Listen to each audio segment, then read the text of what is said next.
For the next few seconds, you'll hear nothing but the sounds of a farmer walking through a field of oats.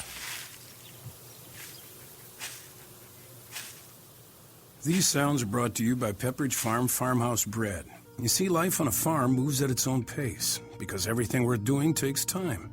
That's why our bakers slow bake our farmhouse oatmeal bread with thoughtful care, so our famous farmhouse taste is baked into every slice. Pepperidge Farm Farmhouse Oatmeal Bread. Slow is good. Blog Talk Radio. Live from Fort Bragg's backyard, this is the show that put the 110 Nation on the map. There is only one nation, the 110 Nation, and you're listening to the 110 Nation Sports Show, covering each and every sport across the board. There is no sport too large or too little. It's time to talk the talk. Here we go. Here's the man, the founder, and your host, Mr. CJ Sports.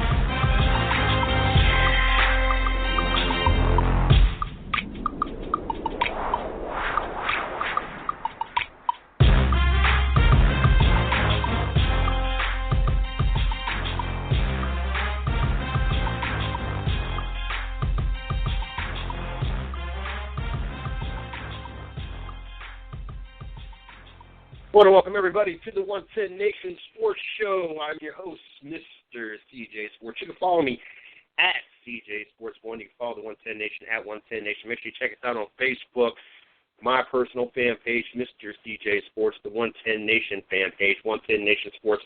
For all the latest going on here at the 110 Nation, glad to be here Monday night. I tell you what, I'm not a real big fan of those that have their birthday week or their birthday weekend. I'm a fan that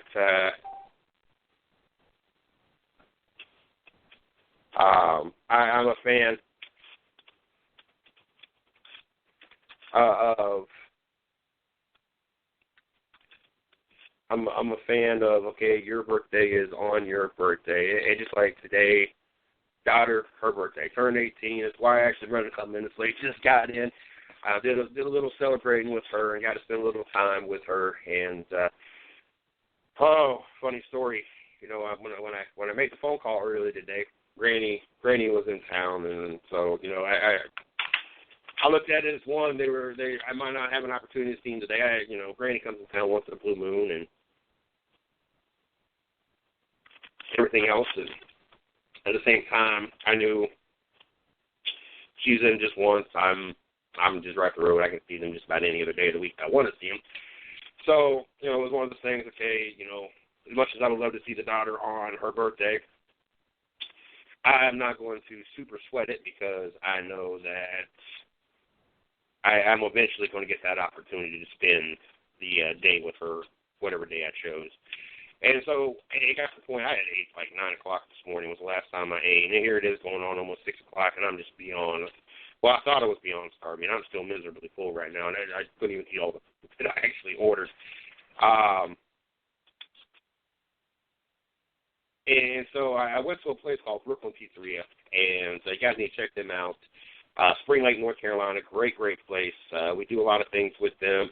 There's a lot of times they'll let us box top their boxes with our flyers, especially if we got stuff going on. So big shouts to them. But so I got me some food. I was like, you know what? And I got back and I got to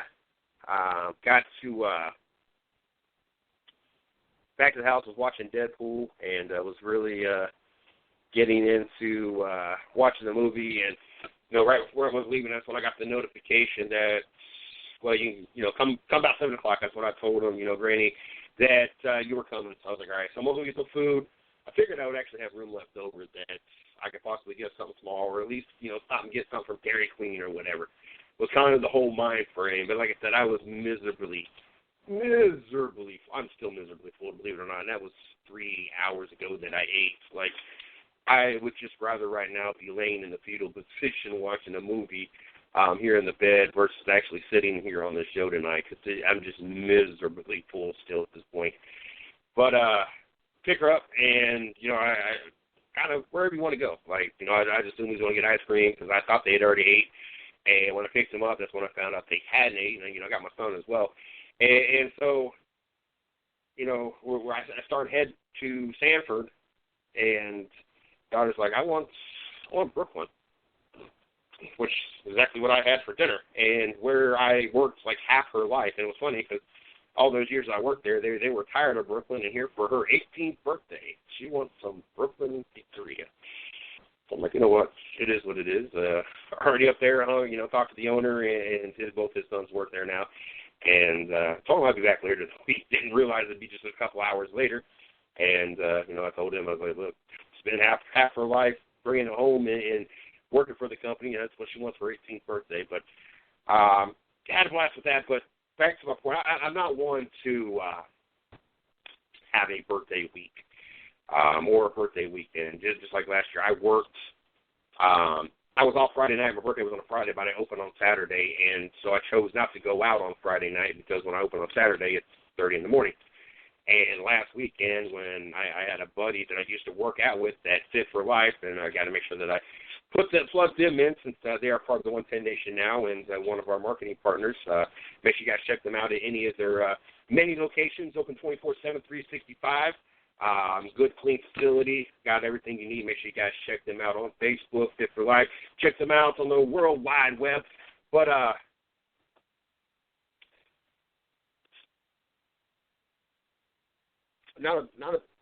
didn't go out because, I learned the hard way, or remember why I did not want to go out for my birthday, because buddy came in from Canada, and Friday night I didn't get to bed. Saturday I tried to get a nap. It didn't happen very well. I got like 1 hour in, and then the next thing you know, I'm still up 3 o'clock the next morning and still had to be at work. As a matter of fact, I think we got to bed almost 4 o'clock Saturday night or Sunday morning, and I had to be at work at 9 o'clock in the morning, so I had to be up at 8. And then last night, was still up to 4 o'clock in the morning and was back up at 8 o'clock. And needless to say, I slept like half the day away today. I got back here at 8, 9 o'clock. I sent over to I-95 the show for last night, the Dirt Talk Hour. If you guys missed it, it was one hell of a show. Had a blast, was rolling. But got that stuff taken care of, got the show scheduled. We got Max Papis joining us here in about 20 minutes. And I originally that's when I started to sit down to watch Deadpool, and I was going, I was all due to even kind of have some kind of movement at all, and I was in and out, but pretty much out until about a little bit after 3 o'clock today. And that's when I finally started getting motivated. I watched a little bit of the movie and then decided to go get something to eat, and then had all intentions to come back and watch the movie until the showtime and actually do Rubbing His Racing tonight as well. But, I got the notification that I'm getting them at 7 o'clock and do the birthday thing. So that's when I went ahead and did instead. But, even for my birthday, I have a lot of people that I know that it's my birthday weekend or this is my birthday week.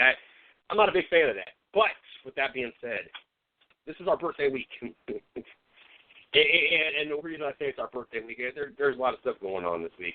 First of all, we have already a good handful, and it's really humbling, and it's really a great feeling. But Rev Racing has sent in birthday wishes that will be playing on the show Friday, and I'll probably be playing throughout the week. I just didn't have time today with the nap. I can't say I didn't have time because I had time, but I didn't get to it today. But Rev Racing, one of the other hosts, Mike from Racing with Big Sweat. Who else? There's been about a handful of people, and I apologize if I can't remember off the top of my head everybody. The Happy Hour Garage, the show that we syndicate on Saturday. There's about a handful of people, and as a matter of fact, Rev Racing, they actually did a video birthday wish for us.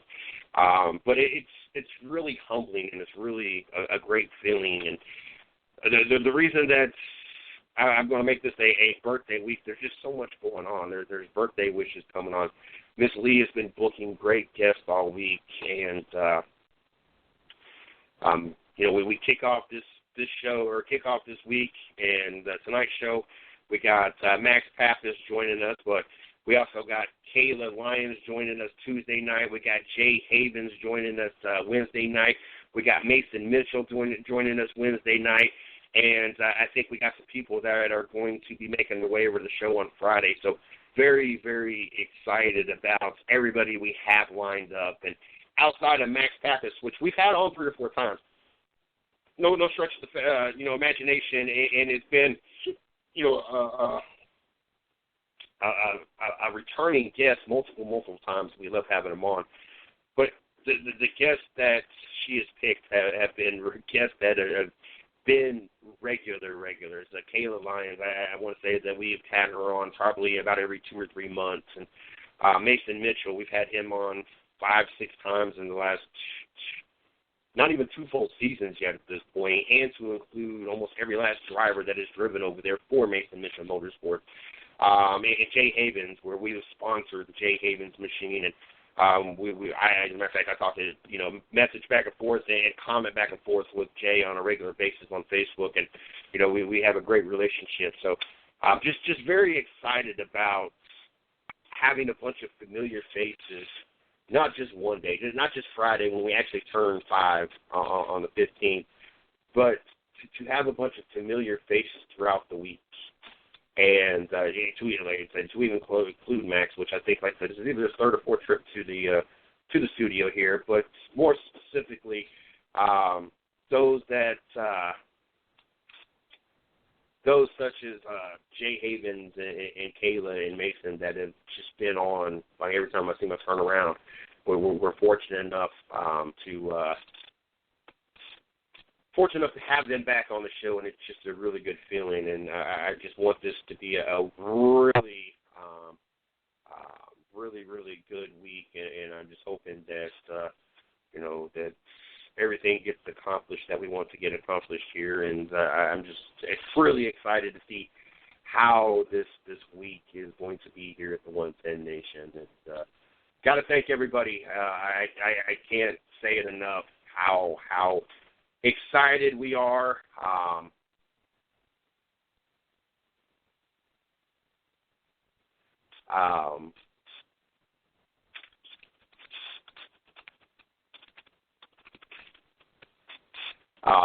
Very excited about 5 years. 5 years.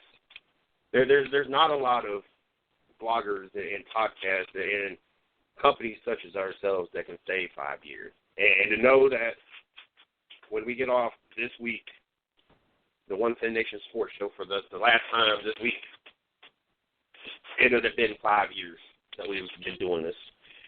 And I tell you what, it's very exciting to know that we have survived 5 years. We have survived the man hours. We have survived. I don't even want to. I can give you rough. Over 50,000. That's the best I can tell you. I would not want to see all the receipts of everything that I have spent in 5 years. But to survive that, and I'm not a rich person by any stretch of the imagination, and most of our marketing partners have been trade-offs, flyers for ad space. There's not been too many what am I looking for? There's not been too much money exchange hands. We'll just make it simple.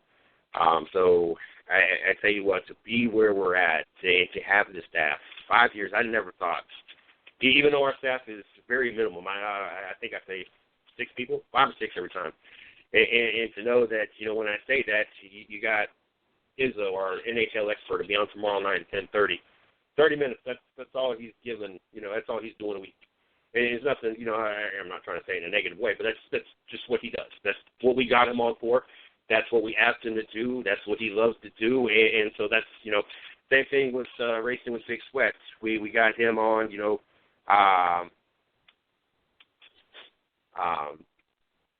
we got Racing with Big Sweat on for an hour to 2 hours Thursday night.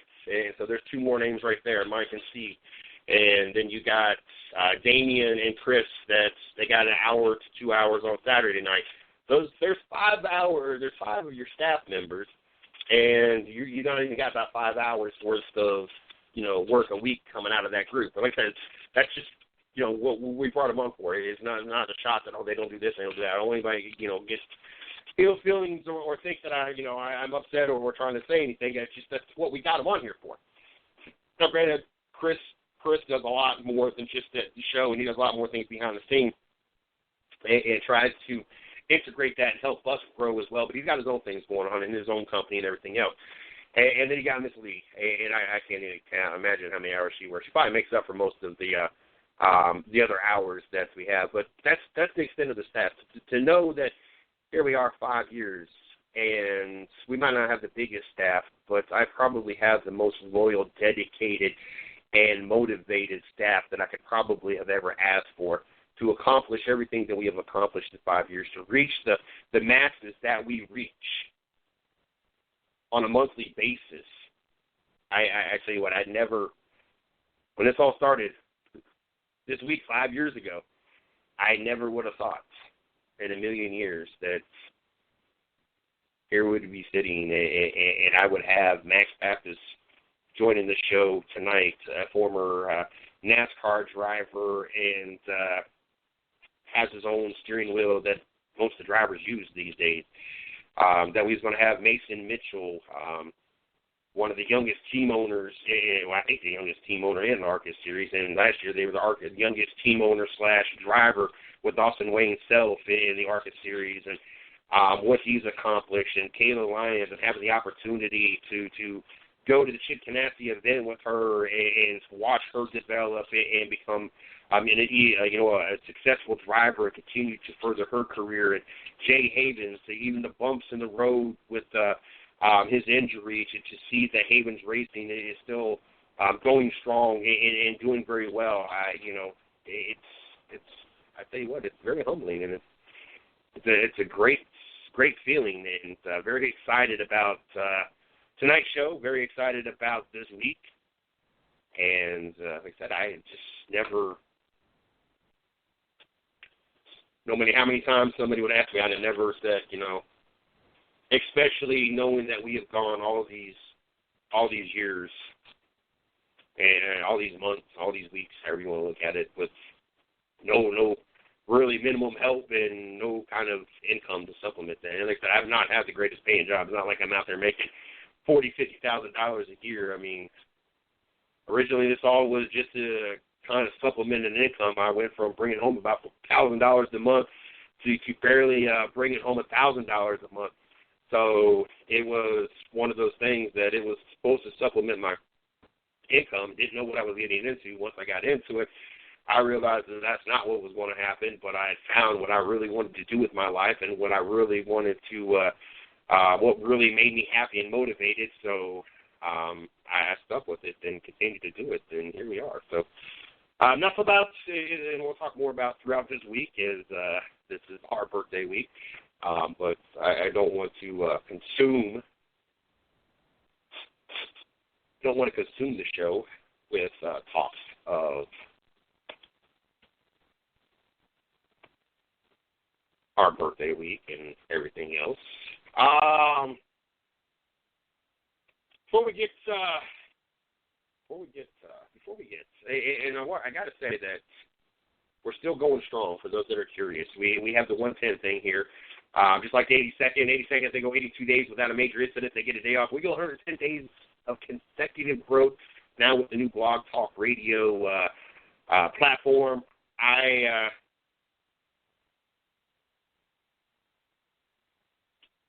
Since they went to this new platform and we can see every day our growth, we started doing it, and we have been perfect every day. We're like day 21 out of 21, 22 out of 22. I forget what day we're actually on.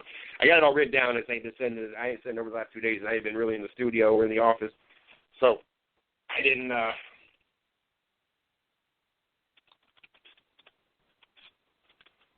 sorry, I forget what day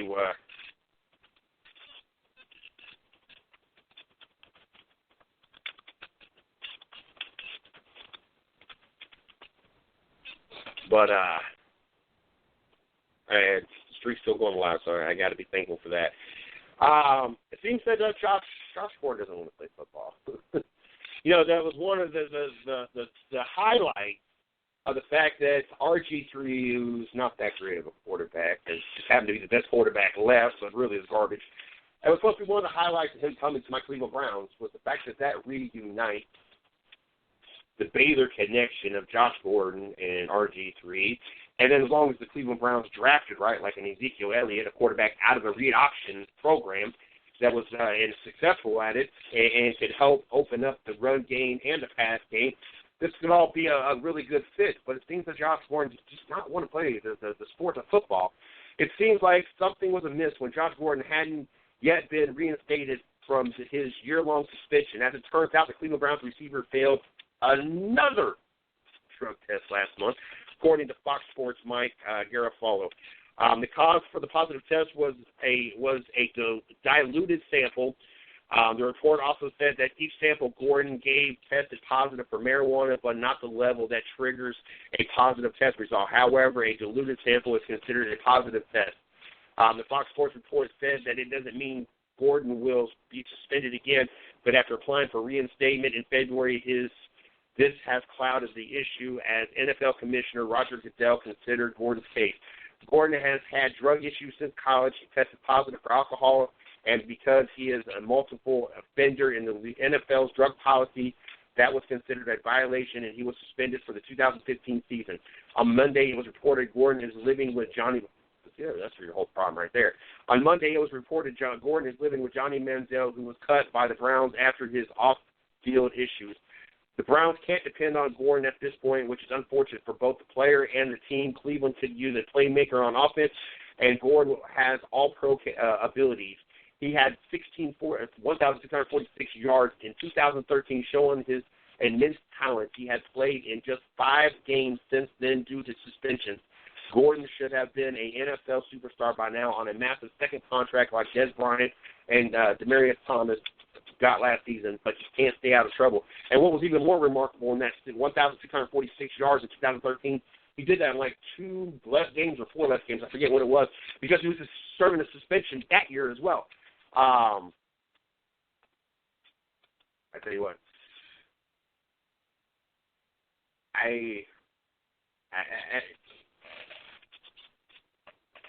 when it comes to the Cleveland Browns, at this point, I don't know what to say. I don't know what to do. Like, how is it that weed is so much more important than an NFL career? How is it more important than you having the opportunity at making millions of dollars? You proved in 2013, with a few less games due to a suspension, that you could be the best in the league. Was the best, even with less games. So you done proved that. Not only did you prove it, you did it with the Cleveland Browns, who I can't tell you the last time my Cleveland Browns has even had a quarterback worth even talking about. And he still did it. But you can't stay off the weed long enough to fulfill a career. Once you get done playing, you can smoke all the weed you want. You can smoke yourself retarded. Nobody will care. There are so many athletes out there that wish they had half the talent you had the opportunity to be in the NFL like Josh Gordon is getting the opportunity to be, that would make the most of that opportunity. And instead, Josh Gordon has that talent. Josh Gordon has the opportunity, but yet Josh Gordon would rather roll a big fat blunt and smoke himself retarded versus doing what needs to be done and make that million. Become one of the best players, to become one of the best receivers in NFL history. I'm not saying that he's the best. Well, there's a possibility there. If he could do and he can accomplish what he accomplished in less games than anybody else, and do it with the Cleveland Browns, there's no reason not to believe that if he would have put all his focus into being the best at his position, either possibly staying with Cleveland or even going to a team that had a legitimate offense and a quarterback, that he could not have been a top 5 receiver by the time his career ended. There's no reason not to believe that or think that. Johnny Manziel, it amazes me how these athletes allow themselves to get in their own way. I mean, look at Johnny Manziel. Ain't nobody want to deal. I mean, there's talks of him going to Denver. That's how you know when Denver's really hard up for a quarterback. You went from having Peyton Manning and Brock Osweiler to Mark Sanchez and possibly Johnny Manziel. And you know that the Broncos are hard up if that's what you're going for. Outside of the possible talks with the Broncos, nobody else has even humored the thought of Johnny Manziel. There's so many other things to get in an athlete's way: injuries, family, crazy significant others. Why do something that gets? Why would you put yourself in your own way? I just don't. I don't get it.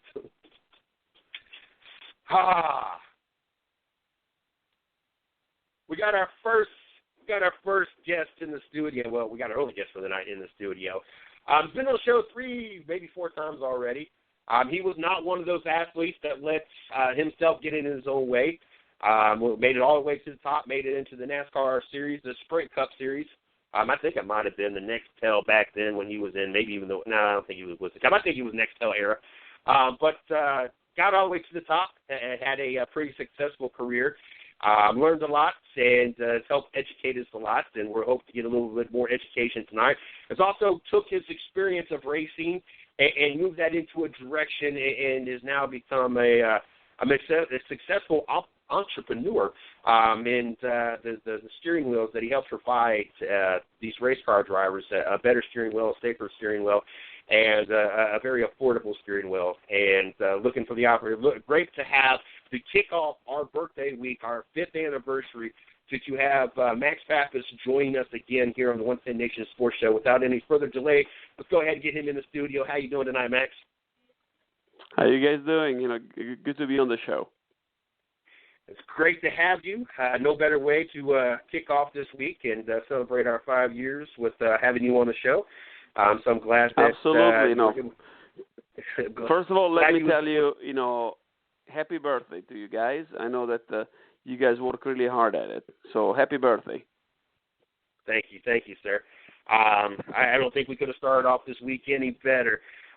To get things kicked off, as always, I want to give you an opportunity to plug yourself, if it be social media, if it be your website, especially with your product on it, or anything else you want to throw out there real quick so the fans have an opportunity to keep up with you, get to know more about your steering wheels, get to know more about what you have going on, just anything you like to throw out there real quick. Yeah, first of all, let me say hi to all the race fans listening. Absolutely. We are here talking about the sport, but if you guys want to follow a bit more what we do for the sport, check out Max Papis Inc. www.maxpapisinc.com. It's our website, and on Twitter, MPI_innovations is our steering wheel company. You can just tune up every weekend, and you will see that basically, 90% of the Sprint Cup garage is using the MPI steering wheel. So when you see that orange stripe on the steering wheel, that means it's one of our wheel built in Italy, engineered in US, and tested over here. So really proud of that. But let's talk about the sport, not about what we do. A little bit about the sport, and I do want to talk a little bit about your stuff in here in a minute. Just kind of want the fans to know a little bit more about what you got going on, because I think it's very important. But about NASCAR, Kyle Busch a couple weeks ago, and I know this is not something new, but I think because of social media, it is something that was kind of brought to our attention a little bit better because of social media. But we got the opportunity to see Kyle Busch kind of wave down a fan, and I know everybody's seen it by this point. And the fan was all happy to see the driver, see Kyle Busch blowing his horn. You being a fellow driver, how big to you is that to see the sport and see the drivers still continuously try to be so fan-friendly and get the fans involved? I mean, I thought that was probably one of the coolest things that we've seen in a while, to see these fans stuck in traffic and get to see not only a Sprint Cup driver, but the winner of that race have to see one of his fans and wave them down to give them an autograph. But, sir, what you just said is that is exactly the reason why NASCAR is the motorsport leader in America, maybe in the world. It's people are, most of the race car drivers, and team owners are really good people, simple people. They usually, come from very hard working and a lot of, sacrifices, so they don't forget about it. So I didn't know about these things of Kyle Busch you just mentioned. Really glad to hear that, because, Kyle is, it's a love and hate relationship. A lot of people like him, a lot of people don't, but I had the pleasure to work with him in the past, and, he has a good soul.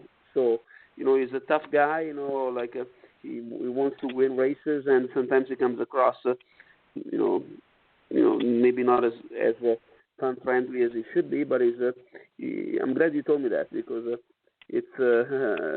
I'm sure that having his young kid, and his wife around him help him to, be a little bit more broad than just racing. So that's really good news, and I love to hear that. It was really cool, and it was kind of pointed out when they turned around and won again this weekend that there's not so many boos for Kyle Busch. We're starting to hear more and more cheers, and I know that you weren't necessarily always one of the more popular drivers at different times of your career. What does a driver got to do to kind of change the tides and get the fans to kind of warm up and want to be fans versus hating on them? I mean, that's loving and hating is part of the sport. There are some people that they will cheer, some people they will not. But that's not my place to comment. I can just tell you this: that in general, most of the NASCAR guys, they just look at what Dale Jr. did. That he donated his brain, for cure, to try to help someone, new people that is going to go up in the sky and meet God. So it's these are gestures that come from great people.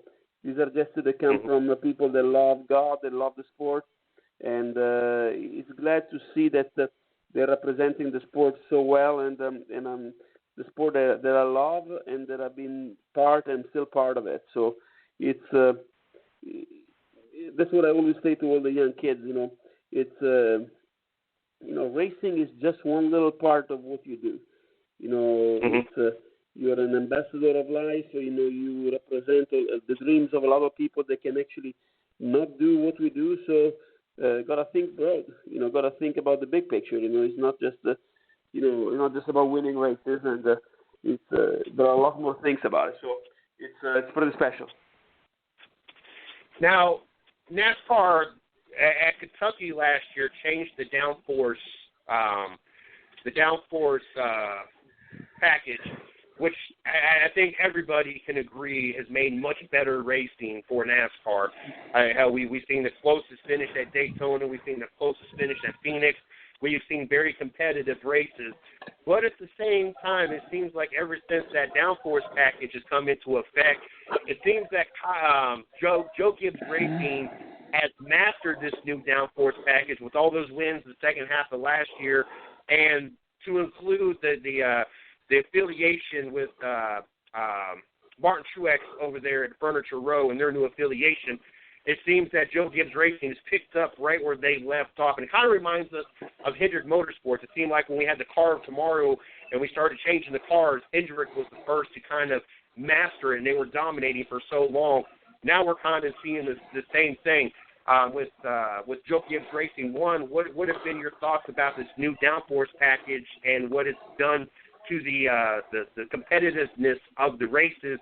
And am I correct in the assumption that what we're seeing right now is the fact that Joe Gibbs Racing has just mastered it quicker than everybody else, and eventually everybody else is going to catch up, or is Joe Gibbs Racing just in a lead of their own right now? I mean, I can tell you this,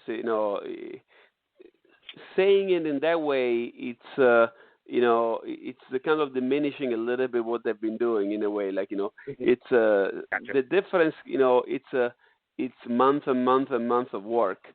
So what you just see now, it's basically an organization like Joe Gibbs Racing, really coming to fruition. Doing a great job with what they got. Maximizing everything they got, but the other guys are pretty close. It's the difference. Sometimes it's this is what the race fans need to understand. The difference sometimes it might be maybe 1 horsepower. It's not 100 horsepower. It might be half a tenth of a second. Try to measure what is half a tenth of a second is. It's nothing. So it's more like what I see from the outside is more like Joe Gibbs Racing. They've been working really hard in the last couple of years to put all the package together, to put the right people in place, to change a lot of the synergy within the team, and you're seeing the results. It's not about the difference downforce or anything like that. It's more about the work they've done through the years. And getting capitalized. I'm sure it would have been the same if no matter how no matter the rules, because they are actually doing they're doing a really solid job, and these jobs come from the people that they got. But again, it's not that the other people are far away. Everyone is really close with each other, and they are. They are, as I told you, it's a very competitive sport, and the difference, if you put it on a piece of paper, it might be maybe almost intangible. It's like so small, and so it's not. And this is important for the race fans as well to understand. It's not that. Let's say Joe Gibbs Racing has 100 horsepower more than the other car, or the difference are so small, and it's more about the people than actually anything else. So it is pleasure for me to be around these people and understand and be with them, and I can tell you that there is a lot of talent and a lot of special people around the sport. So it's just amazing to have a chance to be around them. Now, I know that Kyle Busch being on victory lane, and I hate using Joe Gibbs Racing this one, but it just happened to be a perfect example. He put that interstate Toyota in victory lane, and it's more about interstate. It's not so much the fact that Joe Gibbs Racing right now. They talked about when they were talking about when he was in victory lane, the fact that interstate has been around pretty much since the beginning of Joe Gibbs Racing, and it's kind of helped. And is why Joe Gibbs Racing, has had that financial support. They've been there. To have that kind of commitment, and you being in the sport, and you know how important this sport is when it comes to sponsorship. How tough is it to have a company such as Interstate to be around so long and have that commitment? We can say the same thing with Jimmy Johnson and Lowe's and their commitment to Jimmy Johnson and Hendrick Motorsports. We could probably name a couple other drivers that have had, very long runs in teams as well, very long runs with sponsorship. How big is that, and how hard is to find sponsors that are that way, that are committed to being with that driver or with that team as long as such like Interstate, pretty much 20, I want to say they said like 25 years. Yeah, what I hear you say is that, is the fact that, sponsor, they've been very grateful and been with the same team for a long time. And, and that basically speaks ton for the people. Joe Gibbs, Joe himself and his sons, they are, such a good group of people. a lot of faith in God, a lot of good things. There is nothing, there is nothing bad you can say about them. They're very, very hardworking people, very respectful, and the things that I love the most is when I see the respect that the people have, for one another. Like Mr. Hendrick, sometimes I see the competitive spirit that he has together with the guys at Gibbs Racing. There is like this love and joke, joking around who is gonna be more successful. I remember Mr. Penske playing a joke over Mr. Hendrick in terms of like. That maybe by the end of his life he's going to catch, the race wins that Mr. Hendrick has or something like that. I don't remember exactly, but, like you see that how these people respect each other. And the fact that a company, that you mentioned, is, Interstate has been there with Kyle Busch and especially with Joe Gibbs Racing forever, it means that there is loyalty, there is love for the sport, and there is respect for the people, because people don't write checks just because, that means that the sport is giving something back to them, it's giving something valuable back to them, and the loyalty that Mr. Gibbs has been creating to them means that they don't need to change. So that it speaks stand for NASCAR. I can tell you, for sure, NASCAR right now is been in the last 10 years. The reference sport, in terms of auto racing in America, and it's gonna be like that for a long time, because they got to figure it out, and what they got figured out are the people. It's a people sport. It's a people sport. With good cars, nice looking cars, but it's a people sport. People love to watch people. They love to watch their heroes, and the Jimmy Johnson, the Jeff Gordon. You name it, Tony Stewart, now Martin Truex Jr., Kevin Harvick, Carl Edwards, all these guys are, Dale Jr., they're icon, they could, they're like Kobe Bryant, they're like icon in their own sport. And it's just so good to see how good they're doing, and how NASCAR is evolving, with very, very good values based on people all the time. Now, there's been talks throughout this year so far on whether or not NASCAR is going to expand and have another auto brand come join NASCAR once again. And I've heard Audi, I've heard possibly the return of Dodge, I've heard this, I've heard that. I don't necessarily have a problem with them, toying with the idea or them even expanding into the idea, as long as we get an automaker or a brand that will be able to be around for a while. I don't want to have another Dodge situation where they come into the sport for, I think they were 10 years this last time, or roughly 10 years before they had to pull back out again. I want somebody that's going to be a permanent impact, such as Toyota, Chevrolet, and Ford have been on this sport for a long period of time. And I would want them to pick an automaker that we know, that will be around for a long time. That way, it's a true investment both ways. Is it good for NASCAR to expand and look into having more than just 3 brands out there, or is the possibilities of another brand having a fallout such as Dodge did when everything collapsed in the economy? Is that not such a good thing, or is it a better thing that they are looking at it and to help bring that much more financial backing into the sport? These questions are way above my pay grade. Obviously, if you want to invest in the United States in auto racing, you have to invest in NASCAR. There is nothing else to invest. There could be a little bit in sports car racing, but if you want to invest, you got to invest in NASCAR. So I'm sure that there are, as you said, it would be pretty cool to see a European company coming in, maybe like Audi, like you said, it would be really, really interesting.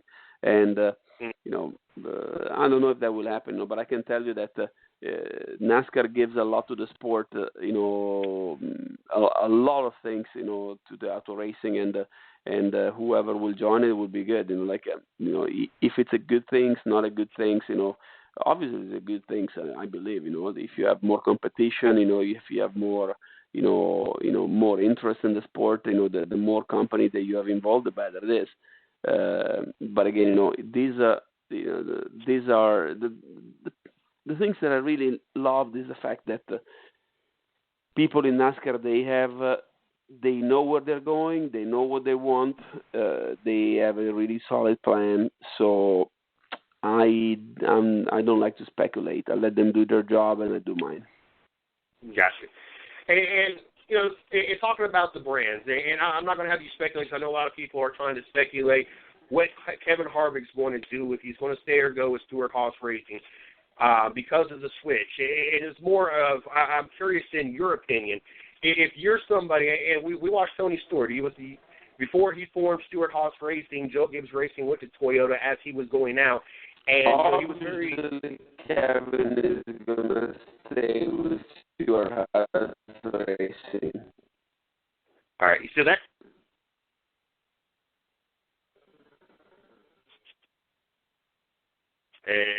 No, you're still there. Can you hear me, Max? No, he dropped you. He ended up losing. He ended up dropping his call. Hopefully we get him back here. I'm not sure if he's gonna call back in, but just kind of curious. Loyalty. Loyalty. There we go. We got him back in. Awesome. All right. Do you hear me? There you go. What were you saying? You just broke up at the end. I don't want you to speculate, and you got some drivers. It's not, I'm loyal to certain things. There are certain companies that I will not walk in because I know them personally and how they conducted business, or they're a competition of somebody that I'm loyal to, and so everybody kind of has their loyalty. How difficult is it for a driver, such as yourself? You run in. You had. Your loyalty to certain brands, if it be a car brand, oil brand, whatever, such as, the things, going over Stewart-Haus Racing, they're getting ready to switch to Ford next year. As a driver, how hard is it for you to stay with the team and have your loyalties to a team and also have your loyalties to your brand when a team switches? Is that difficult, or you just go with where the paycheck's at? Or do your loyalties take you to another team that, has the same brands that you are loyal to? How does that work for a race car driver? I mean, you're not loyal to a paycheck. You're loyal to people, and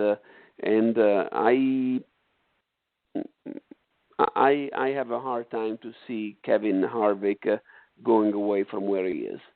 Me too. Because he is, he built that organization. He's been working with Stewart-Haus.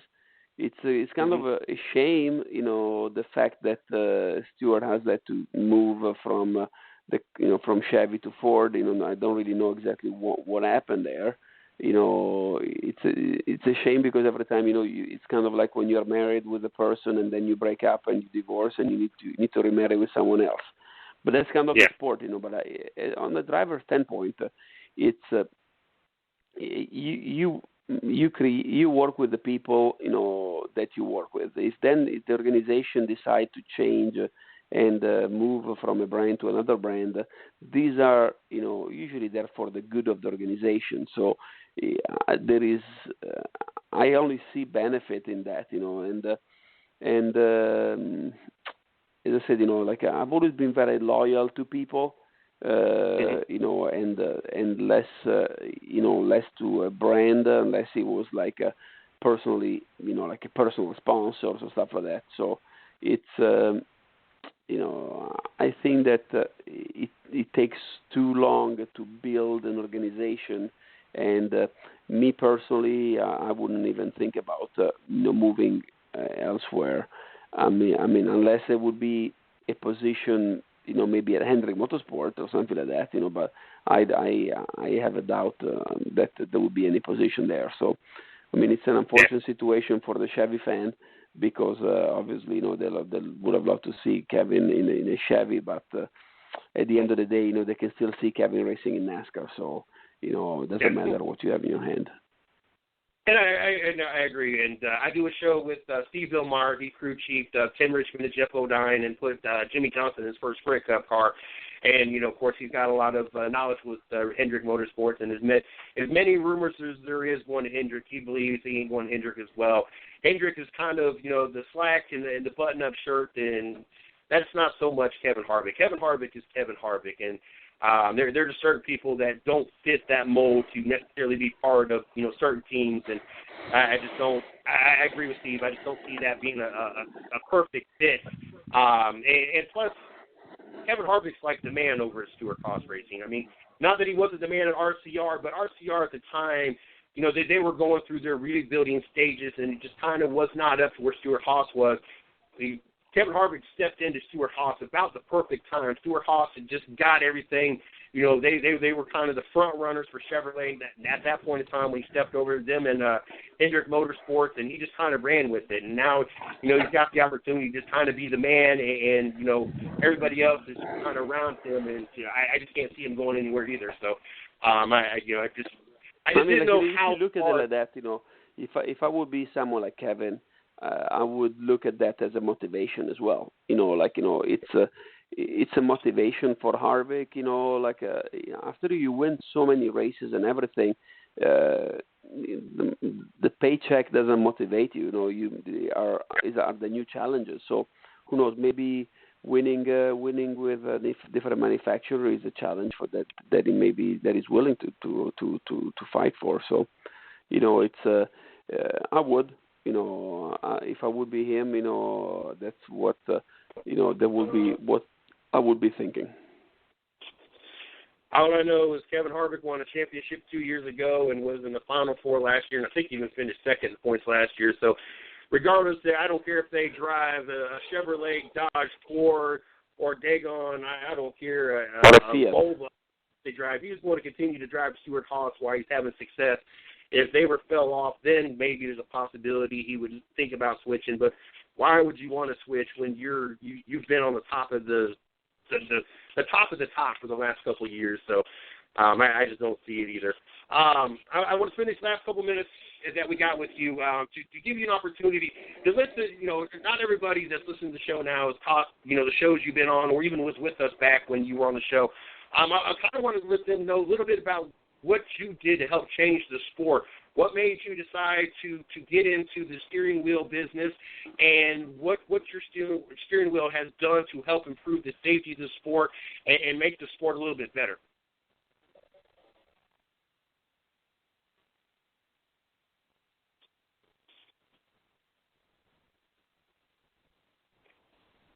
And we lost him again.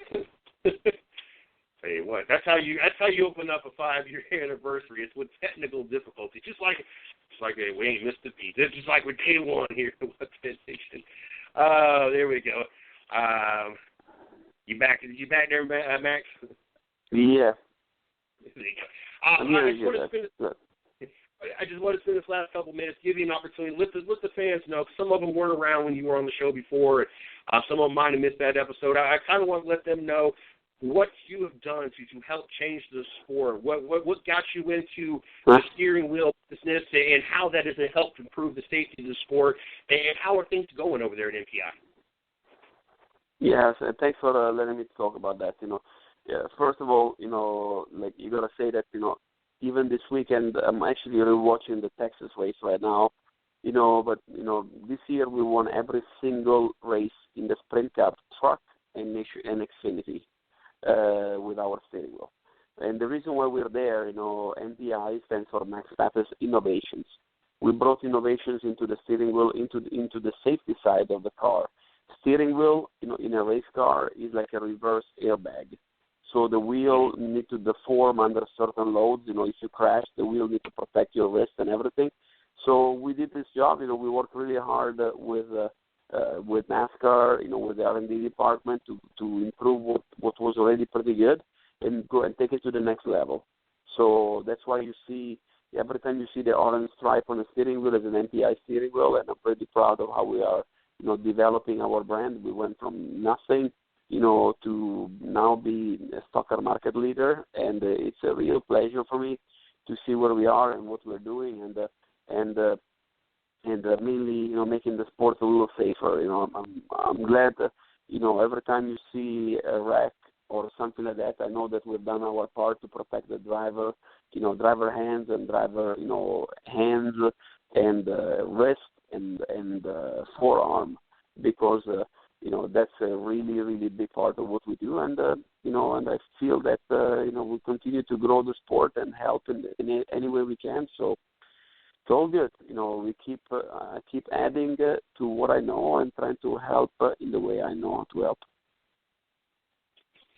Well, I know that the drivers definitely appreciate everybody's contribution to making this sport safer. We watched Kyle Larson and Danica a couple weeks ago, I think right before the Easter break. Both hit the wall hard enough that lifted all four tires up off the ground, and both of them walked away. Absolutely. Yeah, and we've seen that. And that was that was exactly right after those wrecks. We got those two steering wheels back in MPI. We analyzed them. They really did their job, and I was extremely happy. So that for the spectator, just for people to know, when you wreck that hard, seat belts, steering wheel, they come out of the car. They don't go back in the car anymore. Because obviously they're a safety item, and you do everything you can to maintain the safety as possible in the car. So it's there is a lot of components that there are a lot more than just going racing. It's safety involved, and I'm proud to play. I play a part with MPI, so it's a really big thing for me. I definitely want to thank you for what you do to the sport, or for this sport, because it's great minds like yourself that makes this sport so much safer, and it makes it so many more athletes out there are willing to put their body at risk to be out there on Fridays and Saturdays and Sundays, and it's people like you that to help make this sport safer and make it enjoyable. So I definitely got to thank you for that. I also got to thank you, Max, for joining us. I don't think that I could have kicked off our 5-year anniversary week any better than having Max back on the show. Definitely love to have you back on sometime again later on in this year, talk some more NASCAR and seeing how MPI goes. And I definitely want to wish you the best of luck and the continued growth of MPI. And hopefully we will see that you in 100% of the cars, not just 90% of the cars, and even in other sports as well. And definitely want to wish you a great night, and hopefully we'll talk to you again real soon. Thank you, guys. You have a great night, and happy birthday. Thank you, sir. That was Max Papis. I think it was always a blast to have him come on. It's always great to have somebody not only knowledgeable about the sport, but also that is still involved with the sport and knows what's going on. And we talked a little bit about this.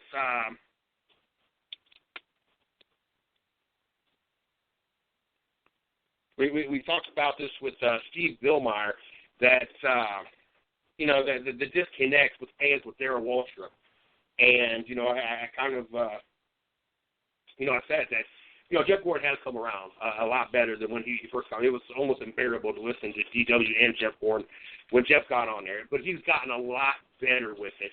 And where I think fans are relate to Jeff Gordon so much more than Darrell Waltrip at this point is Jeff Gordon is just fresh out of the park. Last year retired. So except for a few minor details, a few minor rule changes, Gordon is pretty familiar with everything going on right now, to include this new downforce package that they introduced back in Kentucky last year. Darrell Waltrip is trying to give his best shot, but it's a guesstimate of what's going on from his experience of like 20 years removed from the sport. So I think that, that is where the disconnect with Darrell Waltrip with the fans versus people like Jeff Gordon and the connection they have with the fans. Such as like having Max Papis on the show. Not only has he been part of the sport, but he's not been removed from the sport because he has so much going on. He is so involved with the sport. He's helping making the sport safer and is providing a product that is affordable and has been tested. I mean, you heard him say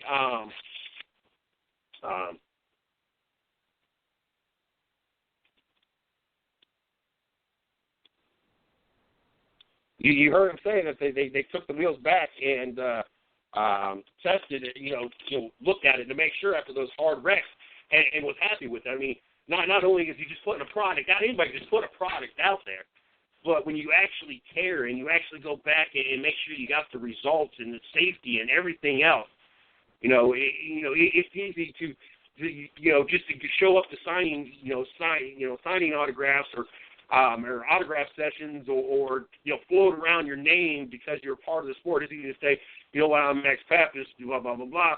But to be Max Papis and actually care and be involved with making the sport safer and invest in your money and your time into it, that says a lot about the person that Max Papis is. And I know that Max has caught a bad name over the years with sometimes we've watched drivers' wives slap and punch Max. I will never forget. I love telling that story. That was the first race I was ever media.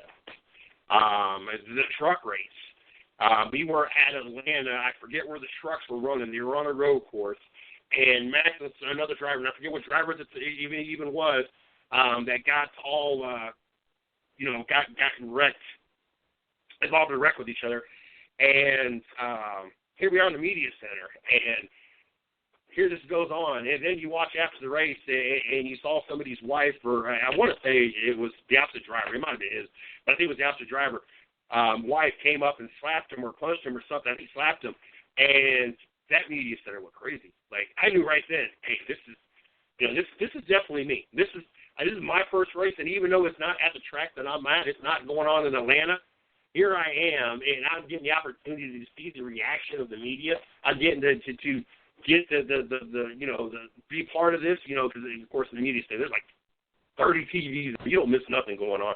And it don't matter if it's at that track or not. Obviously, I knew that this is me. This is the people I want to be around on a weekend basis, every weekend. And that was at that point I knew I was definitely all in. I mean, I was already in. I hadn't been in no sporting events. Like I said, this was my first media event that I was at. I had already invested 2 years at that point. I already knew that this is what I wanted to do. But when I saw that and was part of in the media center when I went on, I was like, oh no, I got to be as many of these as I can. And I tell you what, they have not let me down over the last 3 years of being at the tracks. Still hoping we get to hear from Talladega. That's the next track that we're hoping to add to our bucket list of tracks to knock off. But had the opportunity in the last couple of years to be in Atlanta, be at Bristol, be at Martinsville, Homestead, Daytona, Charlotte. Seems like I left a track out. To Martinsville, Bristol, Atlanta, Charlotte, Daytona, Homestead. That might be it of the tracks. And of course, all those tracks have been multiple repeats on them. And Charlotte's probably been about 6 times over the last 3 years, maybe 4. Florida, Daytona, I've been to three Daytona races, one 500, 2 400s, and then the Homestead race. This is just including the sprint. I'm not including both series or the truck series that I was involved with. Bristol was 2 years worth. Atlanta was 1. I already said Charlotte. Martinsville was 1 race.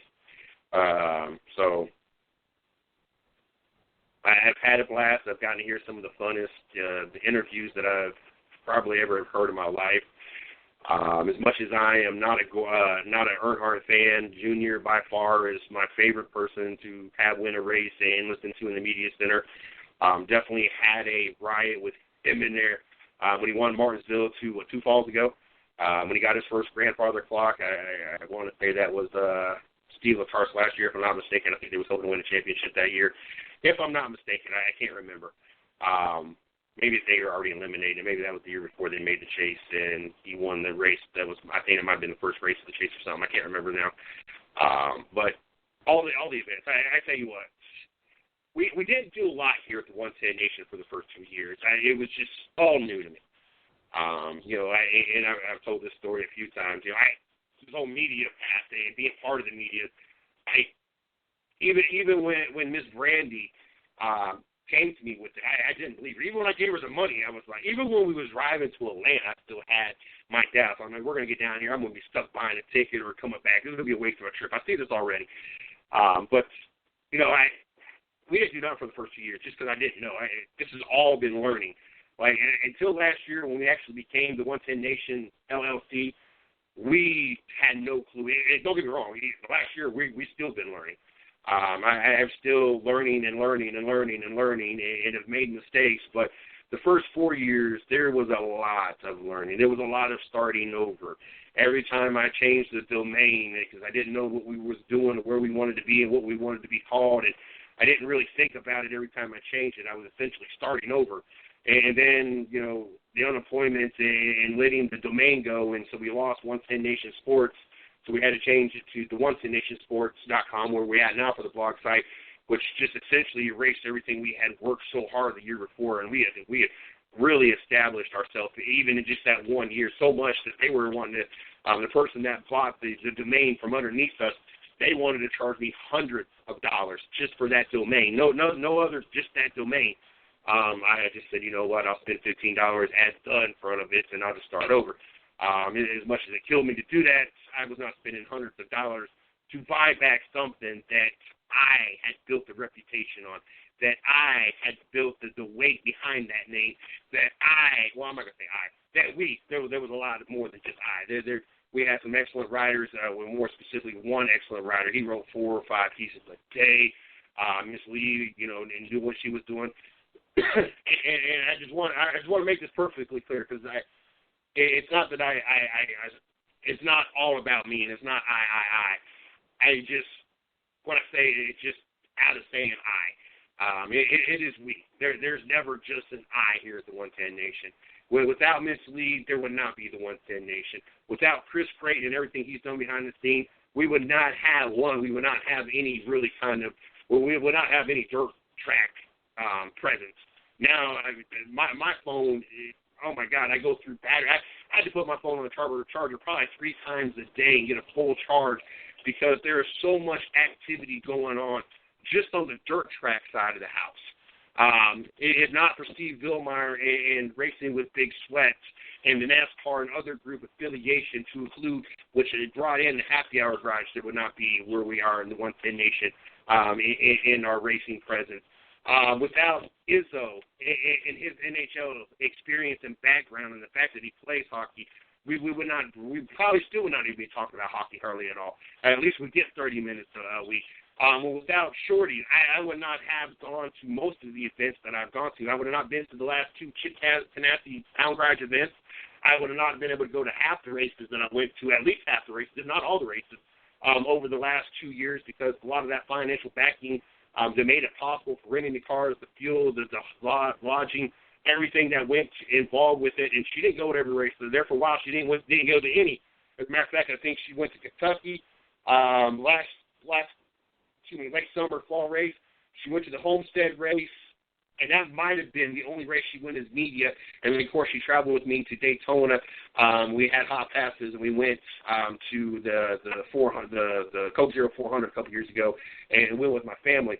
But it's not that she gave us the money because she was going, because a lot of the events she didn't go to when it came to the racetrack.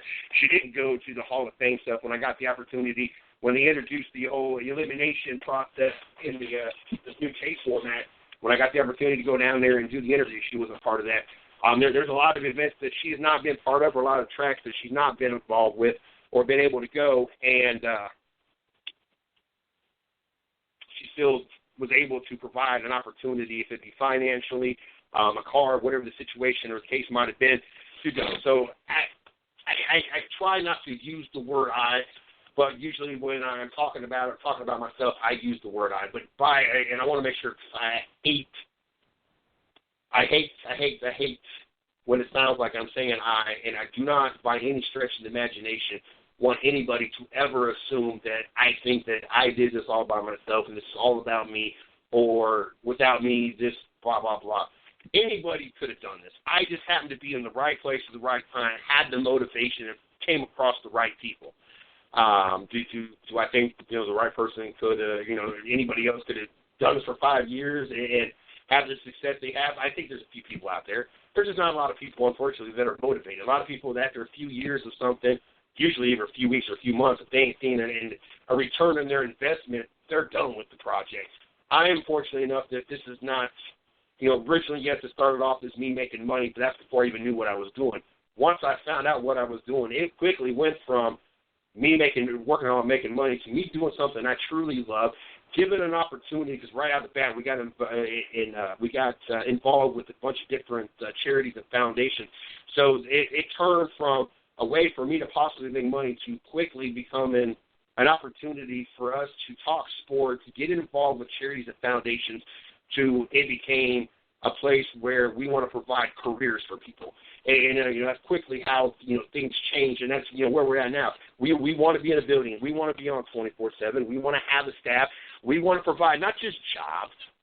We want to provide careers. I'm not into that that 15 an hour bull garbage for burger flippers. I'm sorry for anybody out there that flips a damn burger and he thinks they should get paid $15 an hour.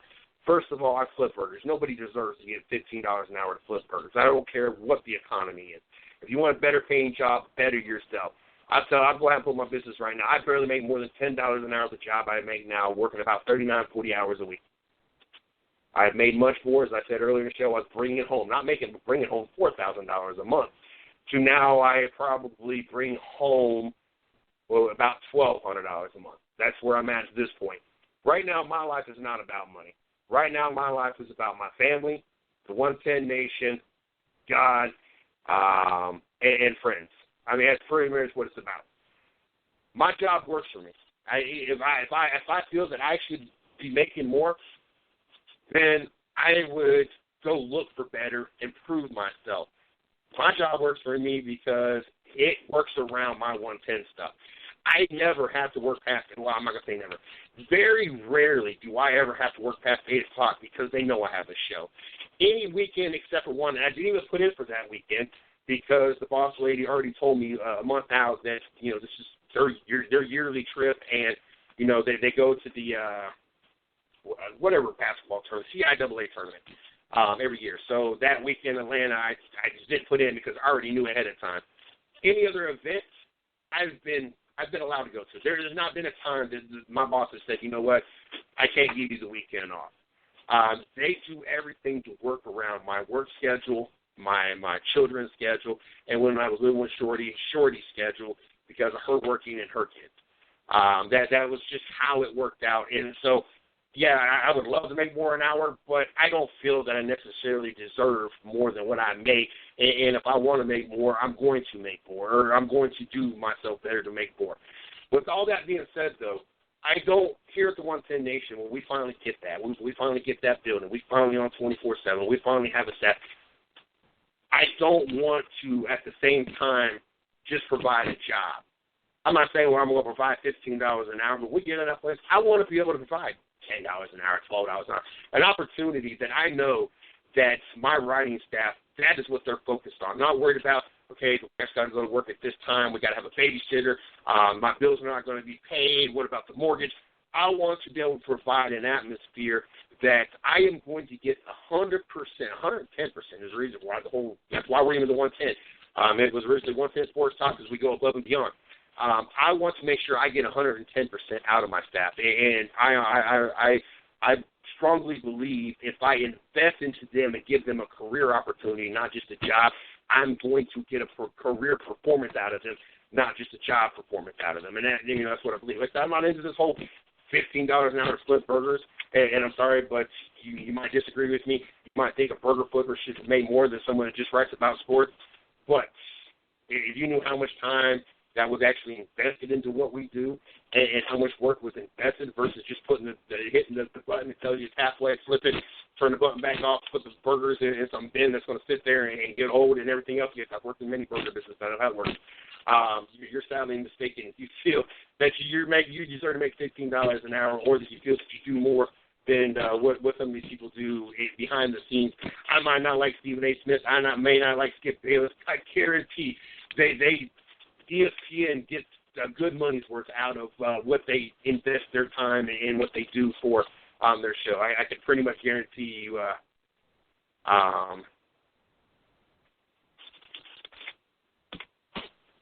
I could pretty much guarantee it. So, trying to Dottie.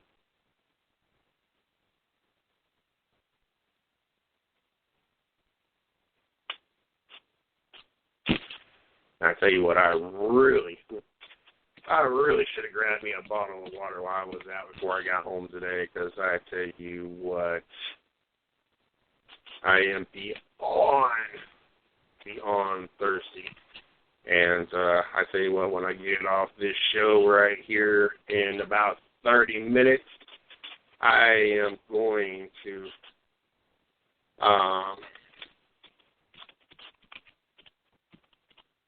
get me a big tank of water, because my mouth is like so. I feel like I've not felt this dehydrated. I tell you what, it is crazy. I'm going to say I've not felt this dehydrated in a long time. And it's funny because I went over to Shorty's this weekend, and she bought a case of water. And between the last couple of nights of the activities with the buddy being in town and us being up late and everything else, I guarantee, and it's not just a regular case. I want to say it was like a 36-pack of water. I think in 2 nights, with me and my buddy, we probably just about consumed that whole case of water. And it just seemed like no matter how much water I drank, it was still just not enough. And now I just feel like, oh my God, I could probably, as stuffed as I am still from dinner 4 hours ago, I could probably stuff down a gallon jug of water is what I feel like right now.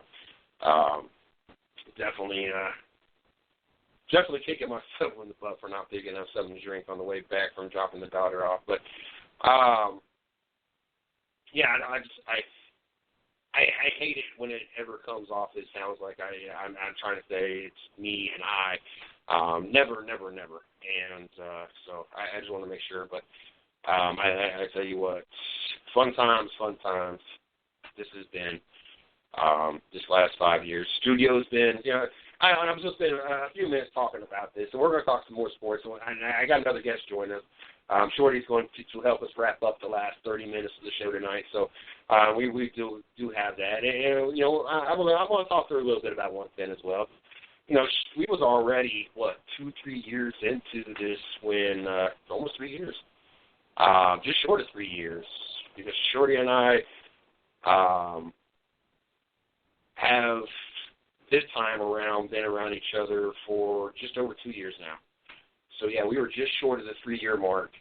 Shorty had worked with me back in the day when she was married, and every once in a blue moon she would stop by the old job and say hey. And then, of course, she became separated a few months before I did. And then it was about 6 months after I got separated that we happened to run back into each other, which is crazy because I was going to the gym all the time.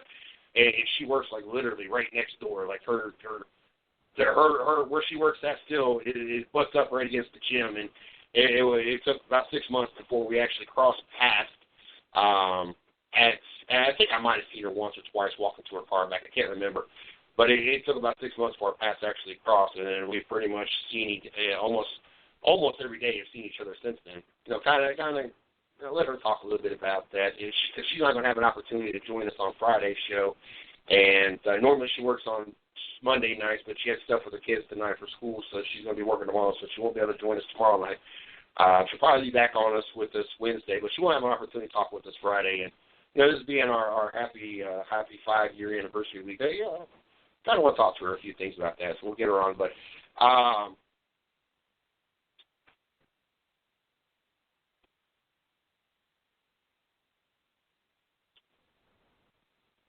trying to remember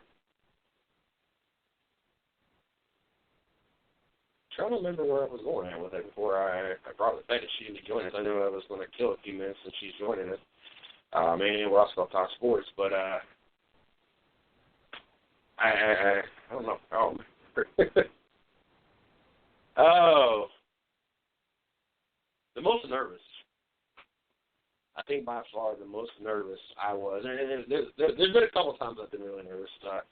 Having the opportunity to go to the Hall of Fame, NASCAR Hall of Fame in Charlotte, and be able to talk to, I can't remember if it was the round of 12 contenders or the first round of 16 But I got to go down there, and the first year that Chase did the whole elimination thing, I got to go down and talk to the drivers, and we rotated, or the drivers rotated from media spot. We all got to, just pick different booths we want to be at, and they just kind of rotated around in big circles. We got to talk to all of them. So actually to sit there, and I've always been that type, and I've always kind of been shy in the background, and I'm still that way even with the tracks. I try to get better and better at it. Usually most of the stuff gets accomplished by the others with me. If it be Shorty, if it was Brandy when she went, most of the stuff got accomplished when we got the track with them. I was observing stuff and writing articles and that kind of stuff, because I was the one doing a lot of the writing and shows and all that stuff. So that was, obviously that made me nervous, because my first job, I didn't speak for 2 weeks. But I was always a very quiet, insecure person. And a lot of times I still to this point are. I mean, outside of Shorty, which we knew each other, and it was kind of one of those things, she was like, look, I know you're not with nobody, I'm not nobody, here's my number, if you ever want to hang out, let's hang out. There was really no pressure, and then, I probably would have done the same thing, because I kind of did that before. But I didn't know, she was involved with somebody else after, in between her husband and myself. But, I've thrown it out there before, so it was not, something that wouldn't have happened, or, I wouldn't have tried again anyway. But most of my relationships, the female actually had to kind of speak up. I'm one of those that, unless I know without a doubt, I'm not going to put myself out there. It's not, one, it's not that big of a deal, and two, I'm not going to have somebody say, no, nah, I know that, I shouldn't feel the way, just the way I am, I don't know. But my first job, I didn't talk to nobody for like 2 weeks. They literally had to ask me if I talked. Like, I just would not talk. It wasn't until I joined the military, had to meet a bunch of different people, and it wasn't until I got out of the military and became general manager here, there, and became a bouncer, and I had to talk to people, and it just became second nature. And then working the bouncing gigs and watching, always working in places that had TVs and talking sports, until I got to the point that where I'm at now, and I'm on the air 20 hours a week and talk to anybody pretty much, except for the face-to-face. I'm still kind of shy on that part of it. So, I know I shouldn't, and I know that, I still have, even though I'm part of the media, and even though I've talked to so many different athletes, I still have this superstar, vision. In other words, I still see these athletes as like these gods and these superstars. And I look at myself as some Joe Schmo, and I know we're all just people, and I shouldn't, but that's just the way I look at it. Like, why is this person really going to give me their time? They make millions of dollars. They got millions of fans. I'm somebody that has $20 in my pocket, and we might have, a couple 100,000 fans, but that's, we're not in comparison here. And, like I said, I know I shouldn't look at it that way. I think the next most nervous I was getting the opportunity to interview Bubba Wallace, the Xfinity driver. He was still over at Joe Gibbs Racing with Truck Series at the time. It was a couple of years back. I did a call-in interview. He actually called me while I was at the Kentucky Speedway, and it was early, I don't know, maybe noontime, 11 o'clock. So it was kind of one of those things. I was working with the company, and they're the one that set up this opportunity. And so it was kind of, I'm not going to say last minute, but, I was still trying to puzzle together. And, of course, being on a shoestring budget, here I am with Shorty's car in the parking lot. And, I stayed the night in the parking lot because I didn't have money to go rent a hotel. And so I spent all morning long trying to piece together information. Shorty sending me information, that she's finding on the computer, so I can, have more information. And I get on the phone and we talked for like 28, and I swear this guy would probably gave me as much time as I wanted. But when we were set up, they said it take around 20 minutes. So I wanted to make sure that I didn't overstep my boundaries by any stretch of the imagination, but. They have, at the time, someone that was an up-and-coming, superstar in this NASCAR world, and it still is, it was a, pretty big thing to have him call me. And, I think that's another thing that's kind of amazed me over the years is all the people that has called. Like, if I was like this weird person that has screws loose. There's hundreds of athletes at this point, probably thousands of athletes, numbers I could have had, and just like really been, and I know it's got to be hard, athletes, constantly being bombarded by phone calls and texts, especially if people get your numbers. And, honestly, I don't think I've ever wrote down a single number. There's been a few times that Miss Lee tries to keep up with everybody and be able to, touch bases and get it back on the show. There's been a few that she's not written down, but I think for the most part she's gotten everybody. And there's been a few times she's like, look, I forgot to get this person's number or that person's number. You grab it that way. We got it.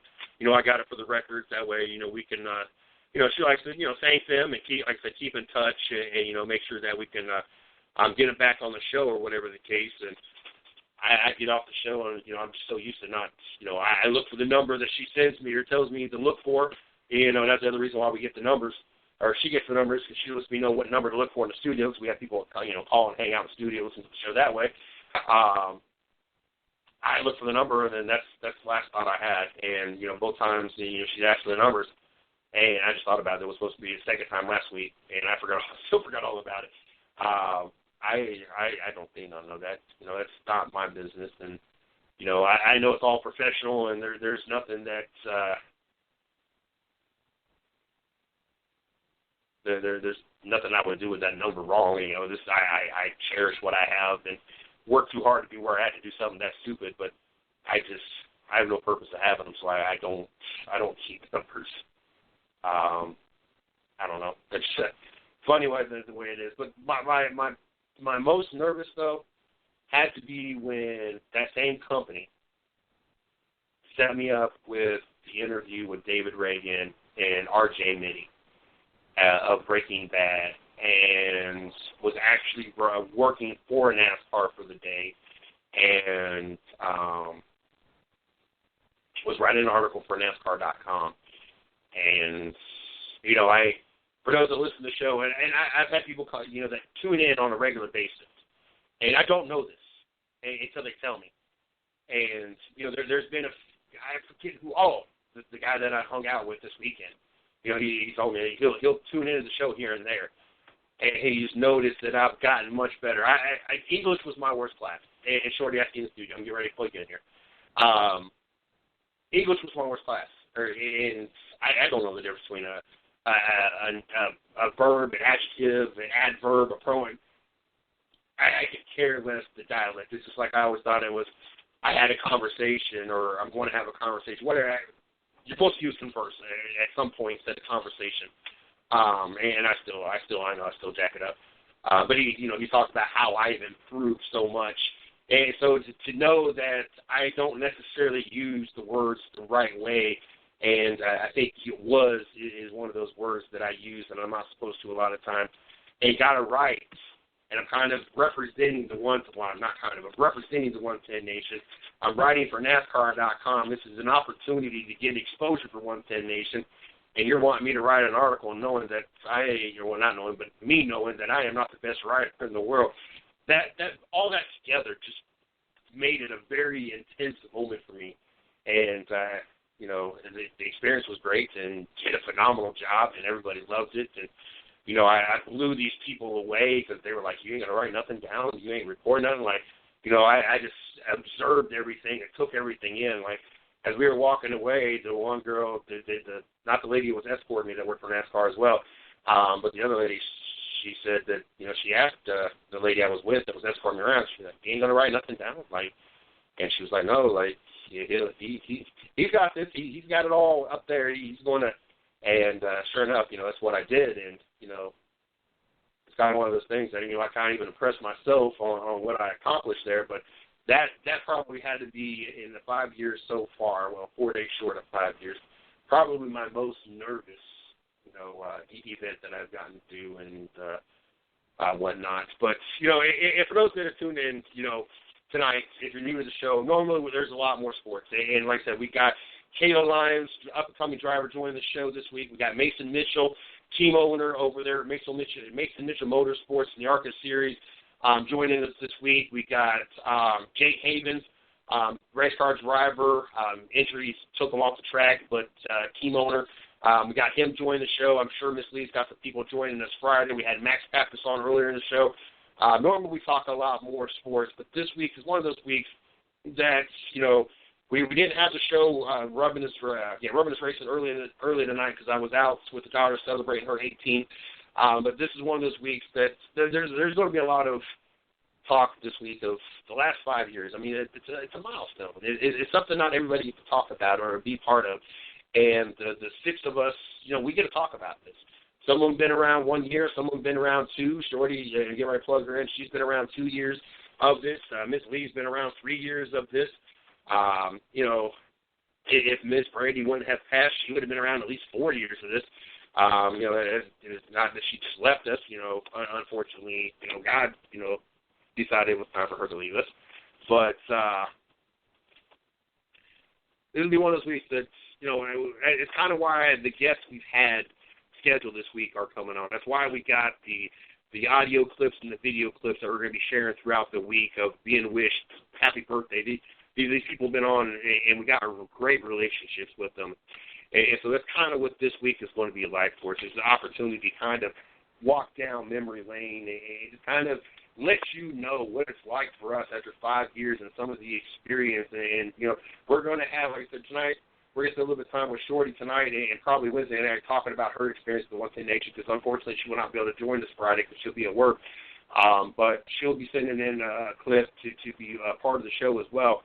But, you know, it's kind of, not only is it kind of a way for us to walk down memory lane, but kind of in a way, and it's not what I intentionally was doing it for, but kind of a way, it's a way to also advertise us because there's people out there looking for a home, if it be have a show or have a show syndicated, or maybe they're, you know, a writer and they want to write sports and want somewhere to land. Listening to this show, or maybe if you're a fan out there and you're just, you know, happen to come across this on Blog Talk Radio, Spreaker, Stitcher, SoundCloud, iTunes, I-95 Sports Network, you're looking for a home and want, you know, shows to be able to listen to.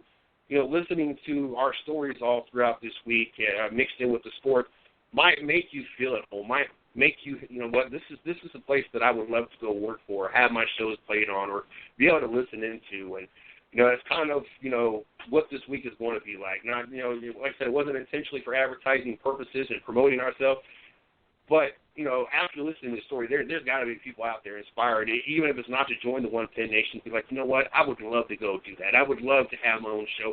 And even if it's, you know, ends up being our competition, quote unquote, down the road at some point, to have the opportunity to inspire somebody to do something that they passionately love. You know, and one more story real quick. Shorty's in the studio. She's been real patient. She is actually in the studio. She just actually let me finish talking and not say anything, but she's actually there. She actually could say something she wanted to, but she's giving me the respect. I was actually finishing eating. Oh, there you go. So she wasn't actually giving me respect to finish. She just had her mouth full. But you unmuted me and I muted you. So I was still eating. I gotta get some water when the show's over. My buddy that came in this town this weekend, you know, he's getting into the whole security business, and not just basketball like I did, but actual security, and has done the professional training and everything else, and is constantly, you know, throughout the last year or two when he first started, you know, before he moved, he talked about it and wanted us to do it. And this weekend while we was at the gym was one of the things, you know, he talked about it, and, you know, I had to stop him. I was like, you know, and he talked about the money this, money. I was like, look, I just want to stop you right here. What I do is not about the money. And just like I said earlier about the job, it's not about the money. This is not about the money. Like I told him, you do this. Look, I've invested 5 years into what I got. As much as I like bouncing, and as much as I would love to have that training and be able to be security on some of the top people out there, I passionately love what I do. I passionately love being on these shows. I passionately love talking sports. There is, and Shorty can testify, there is no greater conversation for me than to talk sports. There is very rarely any conversations that we have that do not involve sports. If you was to get a Shorty, would you say probably about 95 of our actual conversations, not us, you know, and the nonsense, some of the stuff we text and, you know, jibber-jabber, but actual conversations, would you say probably about 95% of our conversation is sports-related? I'm not sure about 95. I mean, me and you talk about a lot of stuff. I mean, we kind of consume like percent of each other's days of awake time. So, well, you consume about 95% of my awake time. Probably about 85, 90. I mean, 85, we talk a lot about a lot of sports. I mean, and that's something that me and you both share. Like, you know, we both share the love for sports. So 85, 90%, roughly, of my day with the person that I probably talk to the most. And this is not to include when I work. Well, I mean, there's days that I do spend the most. I'm not going to say, okay, on a weekly basis, yes, I spend the most time with her. But there are days that I don't necessarily spend the most amount of time with her. There's days that I don't go to her house at all, or if I go to her house, it's after work, and I've spent, you know, more time with people at work or whatever. But throughout the week, yes, most of my time, if you take it time for time, it's consumed. I'm around her. But you also got to figure, I also work 40 hours a week and on 5 days a week. So, you know, some shifts are 8 hours, some shifts are 10 hours. And any male that walks in there either comes and approaches me about sports, or I start a conversation with that, especially when Golden State. Now, Golden State more than likely is going to get the 73-9 record. They're probably going to beat Memphis just they beat San Antonio last night. Congratulations to them if they go ahead and do it. I still don't care because my focus is on whether or not they still win a championship or whether or not they still looked at the wrong big picture. We still get to see that play that out yet. But, you know, I had customers, especially after Golden State lost to Boston and then Golden State lost to Minnesota, come actually tracking me down and have these conversations. So not only do I spend about 80, okay, we'll just 80%. We'll lower it down just a little bit. 80% of my time that I spend with the most person out of the week, I consume in the sport. And then all my work conversations, and you can see the boss lady roll her eyes in the back of her head because she's tired of hearing about sports, is talking about sports. So there's no doubt in my mind, I passionately, this is what I want to do. And like I told him, I said, look, until I feel that I do not want to do this no more, there's not the passion. I said, I'm great that you're doing your thing, and I'm glad that you're going to be successful, and I'm glad you're going to make all the money that you want to make. But until I decide that I do not have the passion for this anymore, I am going to continue doing what I'm doing. I passionately, this is what I want to do. It's not about the money. It's not about the time. It's not about having this certain status and nothing else. I passionately love what I have going on and what I'm doing here at the 110 Nation, and that's, you know, the bottom line.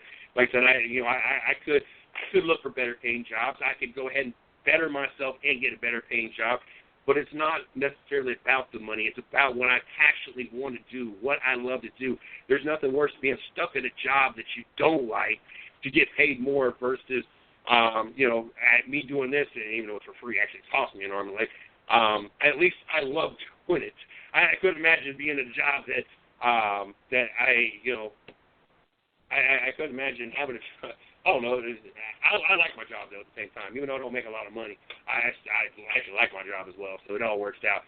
But hate my job. We got Shorty in the studio. Like I said, Shorty joined us about 3 years into the project. As a matter of fact, we ran back into each other 2 Februarys ago, which is about 2 months short of our 3-year mark. When I know from prior engagements, you'd had, you know, I made up flyers you handed out for us at your job that you were working at the time, that, you know, you knew a little bit about the 110 Nation. But when you came on board, when we crossed paths in that February, and you were kind of got the rundown of what I was doing, where my passion was, and basically whatever we did, that schedule had to work around the 110 Nation. What was going through your mind when you started hearing more and more about this 110 Nation? Well, I mean, that was like one of the biggest. I mean, you know, I don't want to get too personal with, you know, our relationship. And that was like one of the biggest things that, you know, turned me on to helping and, you know, coming and being a part of it, was the passion that you had for it. Like, that was essentially that was, one of the reasons I fell for Mr. CJ personally. Just the passion that he had. I mean, I know that you love what you do, and I know that, let me put it this way. He told me one time that he loved he loved the Cavaliers, the Cleveland Cavaliers, more than he loved me. So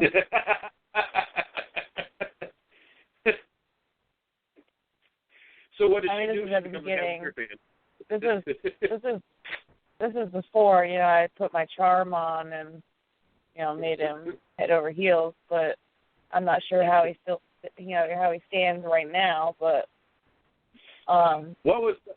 what's been the biggest, I think, difference for you from when you jumped on board a little over 2 years ago, and what's your overall point of view of what was going on versus today, and where we are at this 5-year mark, 2 years later, with you being part of it? Well, I mean, at the beginning when I was, when I first became part of it, I was doing a lot more for the 110. I mean, I try to come on and be a part of the show at least, once a week now. But I mean, back when it all started with me being a part of it, I wasn't the manager at where I worked, so I had a lot more spare time. I had time where I could just do more with the 110. But I mean, it's been a little different. I've never been a part of something that wasn't like work or schooling or I mean, I was part of extracurricular activities at school when I was in high school, but I never devoted this much time and energy and money too. I've never put this much effort into wanting to be a part of something. I mean, what was the company like? What was the biggest? I mean, not necessarily your participation or your contribution, but your overall view of the company when you first came in. Like, okay, wow, this is just a bunch of people, talking sports, or this is, I've got to get, it was your point of view of what you saw this company as, and it wasn't even really a company at that time, versus what you see it as now. Okay, well, that's so when I first, this 2 years ago, not the prior times where I would get flyers from you and laugh at you and whatnot. But like the last 2 years, like when I first, I said it seems to be the story of my life. Everybody likes to laugh at me. Yeah, you're a funny guy. Anyways, so gosh, maybe I lose my train of thought. Okay, so when I first was an actual part of this, 2 years ago, I kind of felt like it was not really going to go anywhere, to be honest. Mm-hmm. I loved the fact that you had passion. I loved that you still have the same passion, but I mean, I knew your passion would probably take you somewhere, but I was a little, what's the word I'm trying to think of? Skeptical at first. There you go. Yeah, anyway. I was a little skeptical at first. But, it didn't take me very long at all to, realize that it was something that was, going to keep, continue to grow, and, and then when, you lost your job and you were unemployed for 4 months, and it was kind of just me putting in, I don't want to say, just me putting in all the money and whatnot, but essentially that's kind of what it was. I mean, that's when it kind of changed for me a little bit, because I knew that if you had that much passion and you wanted to continue to do this even with no money, then I knew that this was something that if I was going to be with you, that I would have to really get, put my whole heart into it. Mm-hmm. I'm not saying that I was forced to it. That was kind of a bad way of saying it, but like at the beginning I was skeptical, but as the last 2 years have gone by, it's been a lot. My opinion has changed. Now, I did promise y'all sports, so I do want to throw out this real quick for those that don't know. The Cleveland Cavaliers have clinched the number 1 seed in the East for the playoffs. They are the number 1 seed in the East. So the road will be traveled through the Quicken Loans Arena to get to the NBA Finals, as long as Cleveland does not lose any games or lose any series anyway. And yeah, back to your point. I got let go of my job in sometime around mid-July, because I remember we did the 4th of July event, so I know I'm still employed there. And then I know I picked up the balancing gig in September, so I know it was without any income at all for 2 months. Then my income went from none to only $400 a month, and, that didn't last very long with, child support, phone, and everything I had, not to include, the life. And so it wasn't until November at that point, so another 2 months later before I got the job that I have now. How difficult, and I know you weren't forced into it, and like I said, for those that are just tuning in, this is our 5-year anniversary week, and we're spending a lot of this week bringing on a lot of our longtime faithful returning guests, some of our staffers. Shorty, she's been around for technically 2 years, but she's been handing out flyers and everything else and helping us out for probably almost 3 years at this point. And she won't actually be able to be a part of the Friday show. So we got her on for about 30 minutes tonight. We're going to bring her back on Wednesday to talk sports and a little bit more about the road here to 5 years. Yeah. So how difficult, and so that's what we're doing this week for those that, let me finish my point real quick. So if in case you're wondering, how tough was it? Like, I know you weren't forced, but how tough was it knowing that you were the only one and you weren't actually a manager at the time? I don't even remember if he was even an assistant or really anything at that point other than a key holder or something. And so you weren't making anywhere close to what you were making now anyway. How difficult was it? Difficult was it?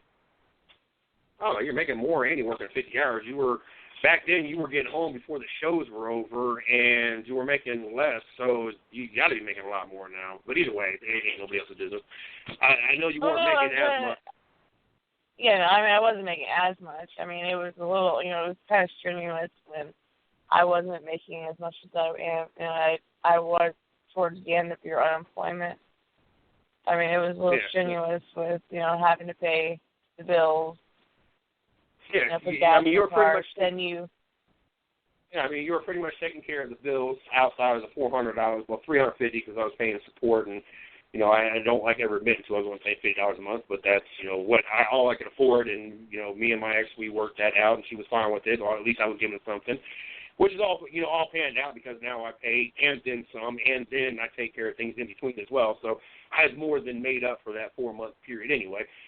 But back to the original point, I was barely making nothing. You were making what you were making now. How difficult was it for you to how to pretty much take care of the bills, take care of anything else we had going on, and then here I am. Well, we got to pay Blog Talk Radio, or I need to go to this event, or we got to take care of this, we got to take care of that when it comes to 110 Nation. How difficult was that to not say no and continue to allow me to try to continue to build the 110 Nation? It wasn't. Like I was trying to say, it was a little strenuous at first because at the beginning of all this, I was just a employee. Like, I had nothing to do with management. I made a minimum wage. Like, that was it at the beginning. And then, I got a little bit of a promotion, and then I got the big promotion shortly after. But at the beginning, it was a little strenuous when you first, lost it. because you were still, you're still wanting to go to the races. So, I was paying the bills, and I was putting gas in the car, and I was putting gas in the cars, because you still had your car at the time. I was, sending you off to races, trying to give you as much money as possible to, for you to be able to get what you need to do, do what you need to do at the race, get what you need to get, and, get home. And then, with the blog talk, and at the time, what was it? Something cast, Spreecast. That both of those cost money, and then, I think there's something else that you, The domains and the hosting fees and everything else. Yep, I mean, it all added up pretty quickly, and it proved to be quite difficult at first. Oh, by the way, you never mind. That's cool. Never mind. I'll ask you about that after. But it was difficult, with money. It wasn't as difficult, because I was helping out with, putting the shows, taking the shows from Spreecast and putting them onto the blog site, and I was doing stuff that way, and I was helping with the money, and I was making anonymous donations to the GoFundMe so that. And I just thought about that ironically enough, you used Bob on that one too, but anyway. It was Jim Bob. There you go. And for those who are listening, like why? Well, one, this is part of why we are where we are. But two, to be honest with you, for everybody listening, even the regulars, this is something that actually we have never even discussed. Like, this is nothing we ever, at that point in time, it was what it was, and we actually weren't even a couple at that point in time. We were just two people living together, kind of simulating a couple. And I was in love. I did my thing, and I went to this race or that race and was doing my thing. She was working, and honestly, I asked. I never expected anything, but this is something that honestly, before we, for now, we've never even talked about this. None of this has actually been discussed. And second of all, we've never actually had these conversations. So it's really cool to kind of, one, let the fans kind of know and listeners know, it's part of why we are where we are and what made us. Me over. What made the 110 the 110, but also it's raw material. It's stuff that I've never asked, and so I think it's cool, to kind of be able to kind of know what helped get us here, and and like I said earlier, Shorty is a big part of and you go back and Shorty had an opportunity. She had stuff going on. That's why she didn't get on until 10:30. But and I know she wasn't listening because she had so much going on. She had school stuff and everything else.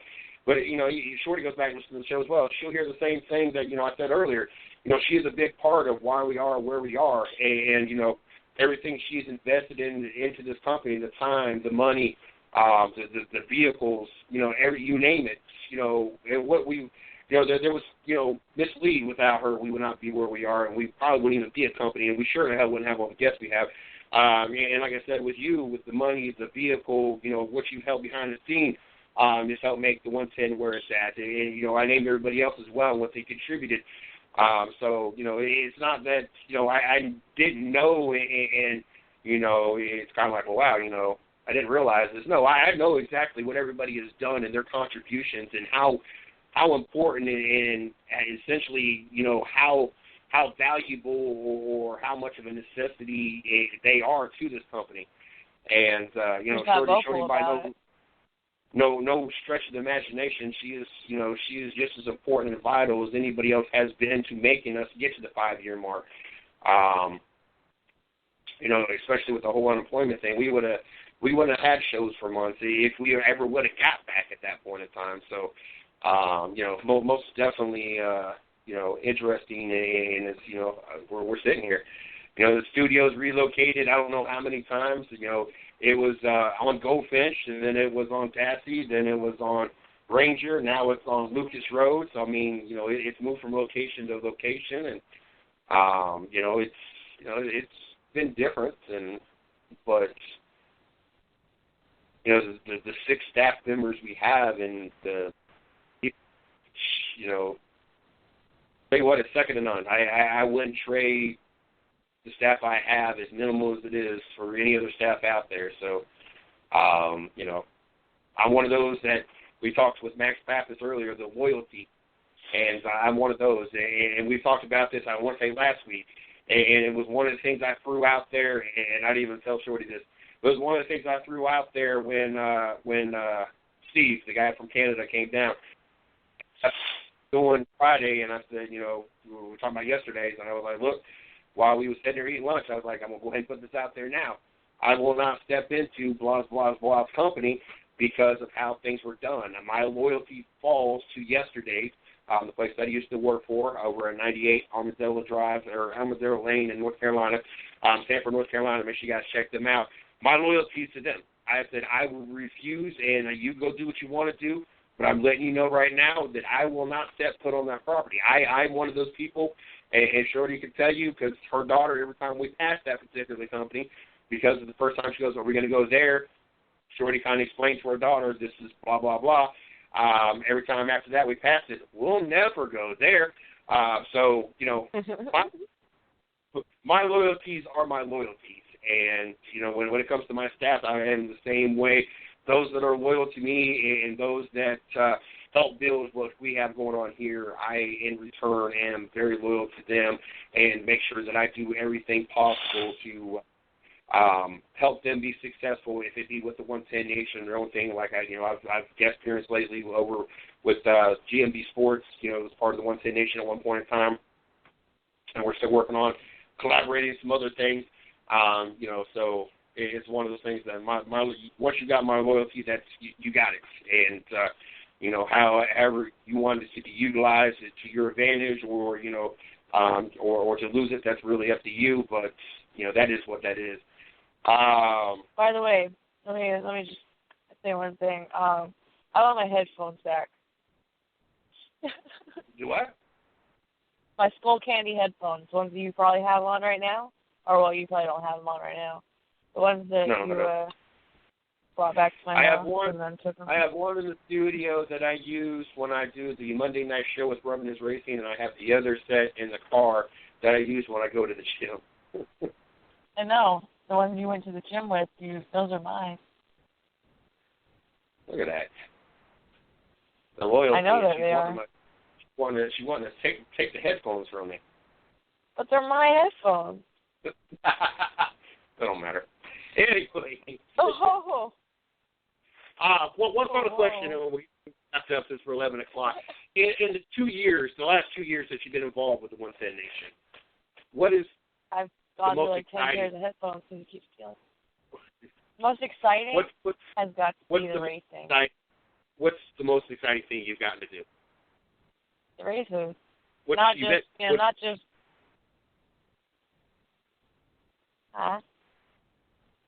is it? What specific thing that you guys? I know we went to Daytona's with my family. We went to. You got to go to Kentucky as media. You got to go to Homestead as media. We both went to the Chip Ganassi events as a fan/media. I know we've got to do several things together as the 110 Nation. Out of everything you've gotten to do and be part of, if it be shows, interviews, races, whatever events that you've gotten to go to, what has been the most exciting? Which one is most memorable to you still at this point? The races, particularly Homestead. And that's because I love Florida. Will you just don't ask me questions and then be like, okay. Homestead, I mean, a lot of it was because, Daytona was great too, but that wasn't really part of. It was, I guess, you consider it part of the 110 because, we were still represented, but we were still representing it. So, I can't choose between Homestead and Daytona because Daytona is Daytona. That's the track to go to. but that was more memorable on a personal level than on a company professional level. But the Homestead race, that one has to be the most memorable so far because I got the photo vest. I got to be right there. Like, I have videos upon pictures of, the cars, like, right up close. Like, the one picture that I took of Gordon's car as it was going down I think it was going down pit road. But it was super clear on the car, and it was like blurry in the background. It was a good picture. It would be a fantastic picture to like blow up. It'd be a great poster picture, full one, because it was Jeff Gordon's last race. It was Homestead. It was the final race of the season. It was, it was great. Kyle Busch won that race, right? Yeah. Kyle? Yeah. Yeah. I was pretty sure I did. Like, I was 99% sure. I just wanted to double check before I just threw my foot in my mouth. But it was memorable because of when Kyle Busch won the race, because he had all those races that he had to sit out because his leg was broken, and like there were just so many things, so many reasons why that race would be probably the most memorable race that I've gone to. It probably will be the most memorable, even, continuing on and keep going, going to races this year and then the years to come. Go ahead, talk. I know it's killing you. Jesus. It was definitely a memorable weekend. It was, my first trip to Homestead as well. We and outside of all the experience at the track, me personally, it was cool because I got to hang out with my brother for a little bit while we was down there, because he lives in Daytona. And then, Shorty and I, we got an opportunity to kind of find this little hole in the wall. I want to say it was Mexican. It might have been something else. Restaurants, and Cuban. We got whatever it was. It was Cuban. Mexicans don't live in Florida. It don't really matter at this point. It was good. It does. No, Mexican food and Cuban food are completely different. Okay. Completely. I ordered steak and rice anyway, so it doesn't really make a difference. That's like Mexicans don't eat white rice. You and a nationality, it don't really make a difference. We got to stay in this. It was called an adults only hotel. I think we passed out like a lot. I passed out right after I got out of the shower. But they had these lights that lined basically the whole wall, right, the ceiling, that changed, rotated colors, and it was almost like Christmas atmosphere with the lights. And I don't know, there was just a bunch of different cool things. We got to walk a little bit. Christmas. It was different. It was I like trips like that because you get away from everybody and you get to experience something different. Just out there, this is not even just talking about the track.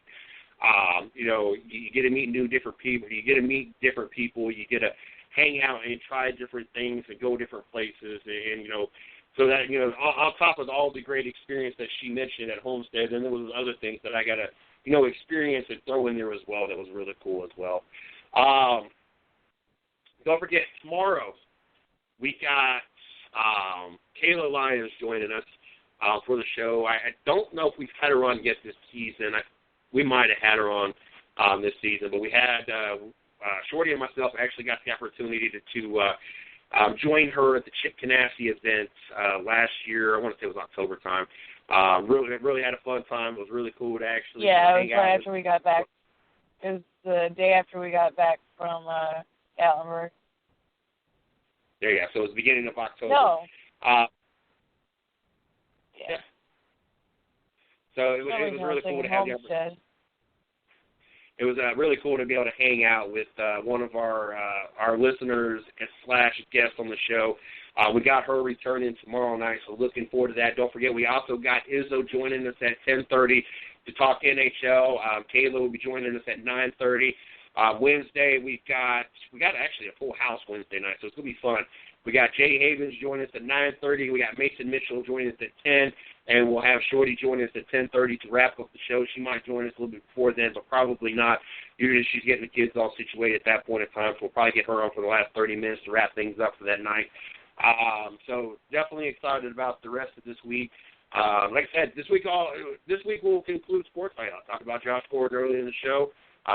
Cleveland Cavaliers, #1 seed. I know we didn't get into a lot of sports, other than we talked Max Papis. I mean, good God. Couldn't ask for too much more sports in 30 minutes anyway. But this week's going to be a lot of sports and the making of the last 5 years. So, and, I hate to beat a dead horse, but, I mean, like I said, there's not a lot of people that do what we do, and you even heard it from her. There was a lot of times it was tough. There was not, there was not food. There was a lot of times that we ate discounted food from her work, and it got very repetitive.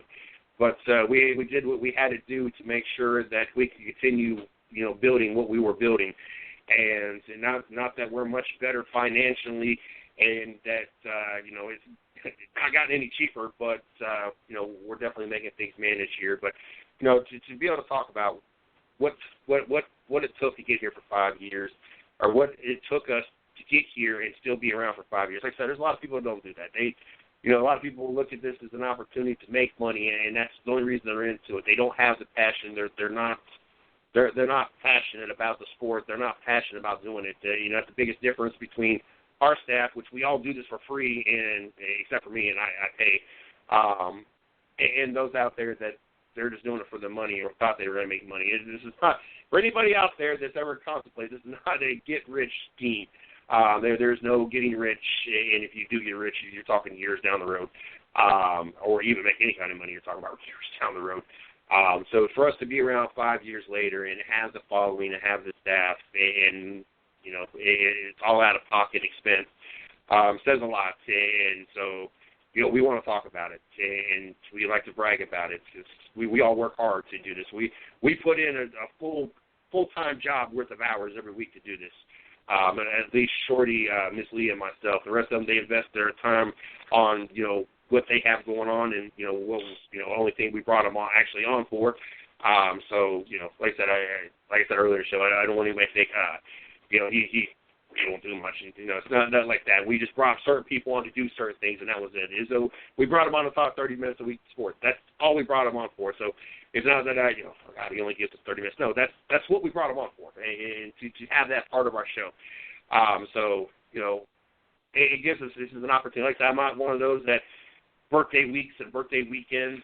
Today was my daughter's birthday. That's it. There's not birthday week for her. There's not, Granted, I am going to take her for ice cream on Saturday, more than likely, when I get off work, because didn't really have the money to do it today. Plus, we were all full, and nobody really wanted ice cream. And as my daughter ate like a quarter.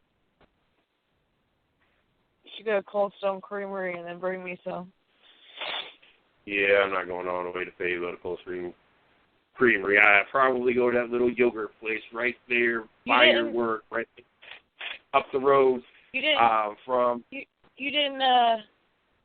You didn't tell your boss that you had to be off at like 12 on Saturday. No, or like why would 11?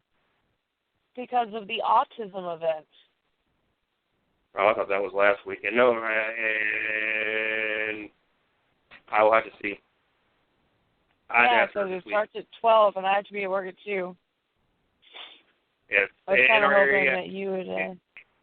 It was pointed out, because I forgot that I even had this new tattoo since the last time I had seen Steve. For those that are in this area, Hot Rod Tattoos, what they do is all the money goes towards autism awareness. But what they do is they will do a tattoo. I think it's $40. I think that's what it cost us last year. 50. And 50. you can get like $50 this year. You can get the autism handprint. It's got the the handprint with the puzzle piece, where you can get the puzzle piece. The autism colors. You're wrong. They have like 10 different designs this year. None of them are the same ones from last year. Okay. Why don't you let me tell it? But none of them. I know all so about you're telling me none of them are the puzzle piece, or none of them are the hands this year at all? They have no hands. No. Why don't you let me just tell it? I am like I know a lot of information about it. I've been following it for like 6 months. I've been counting down the weeks, man. Counting down the weeks. All proceeds will be going to autism. It's going to be $50 per tattoo. If you are interested in going, there will be vendors galore. Like, there's going to be so many different people out there. There's going to be things for the kids to do. There's going to be face painting. There's going to be, games and door prizes and silent auctions. And all of the proceeds from the silent auctions are going to go to the autism awareness.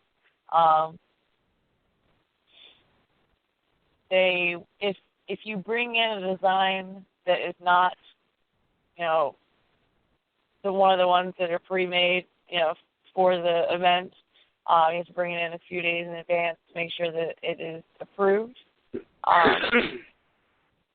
But all in all, it should be a really fun time. It starts at 12, and I believe it goes till about 7:30. So you should definitely come out and check it out, especially if you like tattoos. And even if you don't like tattoos, there are going to be, like I said, lots of fun stuff for kids, games, door prizes, silent auctions. It should be a lot of fun for everybody in the family. So make sure you guys check that out. Hot Rod Tattoos is there in Sanford. I don't know their exact address, but if you Google 98 Armadillo Lane, it's the same location, the same address. The address of yesterday's I talked about earlier, they're in the same shopping strip. So if you find yesterday's, all you got to do is look together in the shopping center, and you're going to find Hot Rod Tattoos. Make sure you guys check them out as well. Even if you're not into tattoos, and like I said, like she said, there's vendors out there, but even if you don't got the time to hang out with vendors, just stop by and drop off a donation. I mean, they'll take the donations to give to autism awareness. So, if you ain't got time for a tattoo or not into tattoos and you want to participate and be able to help them raise money for autism, just stop by and drop off money. I know that they'll be more than willing to oblige to that. Like I said, plenty of guests this week. Got to thank Fit for Life, our newest marketing partner. Make sure you guys check them out. Multiple locations, 24/7, 365, $34.99 a month. Great place. Don't got to ever worry about them being closed. Very clean facilities. Great staff. Very friendly staff. Both locations I've ever worked out at, the staff has always been really good. So make sure you guys check them out. Let them know the 110 Nation sent you. Got to make sure that they are knowing that they are getting the best results out of their marketing partnership with us. So make sure you guys let them know. Don't forget Snafu Seasoning. Check them out, snafuseasoning.com. They help sponsor the Racing with Big Sweat Thursday night. Also, YellowCautionFlag.com. They're the sponsors of the Dirt Talk Hour on Sunday nights. Make sure you guys check them out as well. Make sure you guys check us out on Twitter at CJSports1. You can find me at 110 Nation for the 110 Nation. Excuse me. Really need that water. Check us out on Facebook, my personal fan page, Mr. CJ Sports, the 110 Nation fan page, 110 Nation Sports. Check out our blog site, www.the110nationsports.com. Also check out our company site, www.the110nation.com. Like I said, tomorrow, Kayla Lyons will be joining us. Izzo in the house. Looking forward to get things kicked off at 9 o'clock as we continue to celebrate our 5-year anniversary week. So tomorrow night, you guys have a great night. Good night.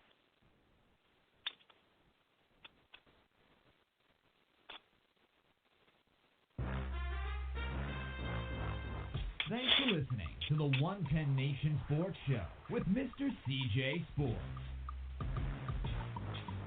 You are a part of the 110 Nation, so be sure to visit the110nation.com for everything related to the show. You can follow CJ on Twitter at 110Nation and on Facebook at 110 Nation Sports. Until next time.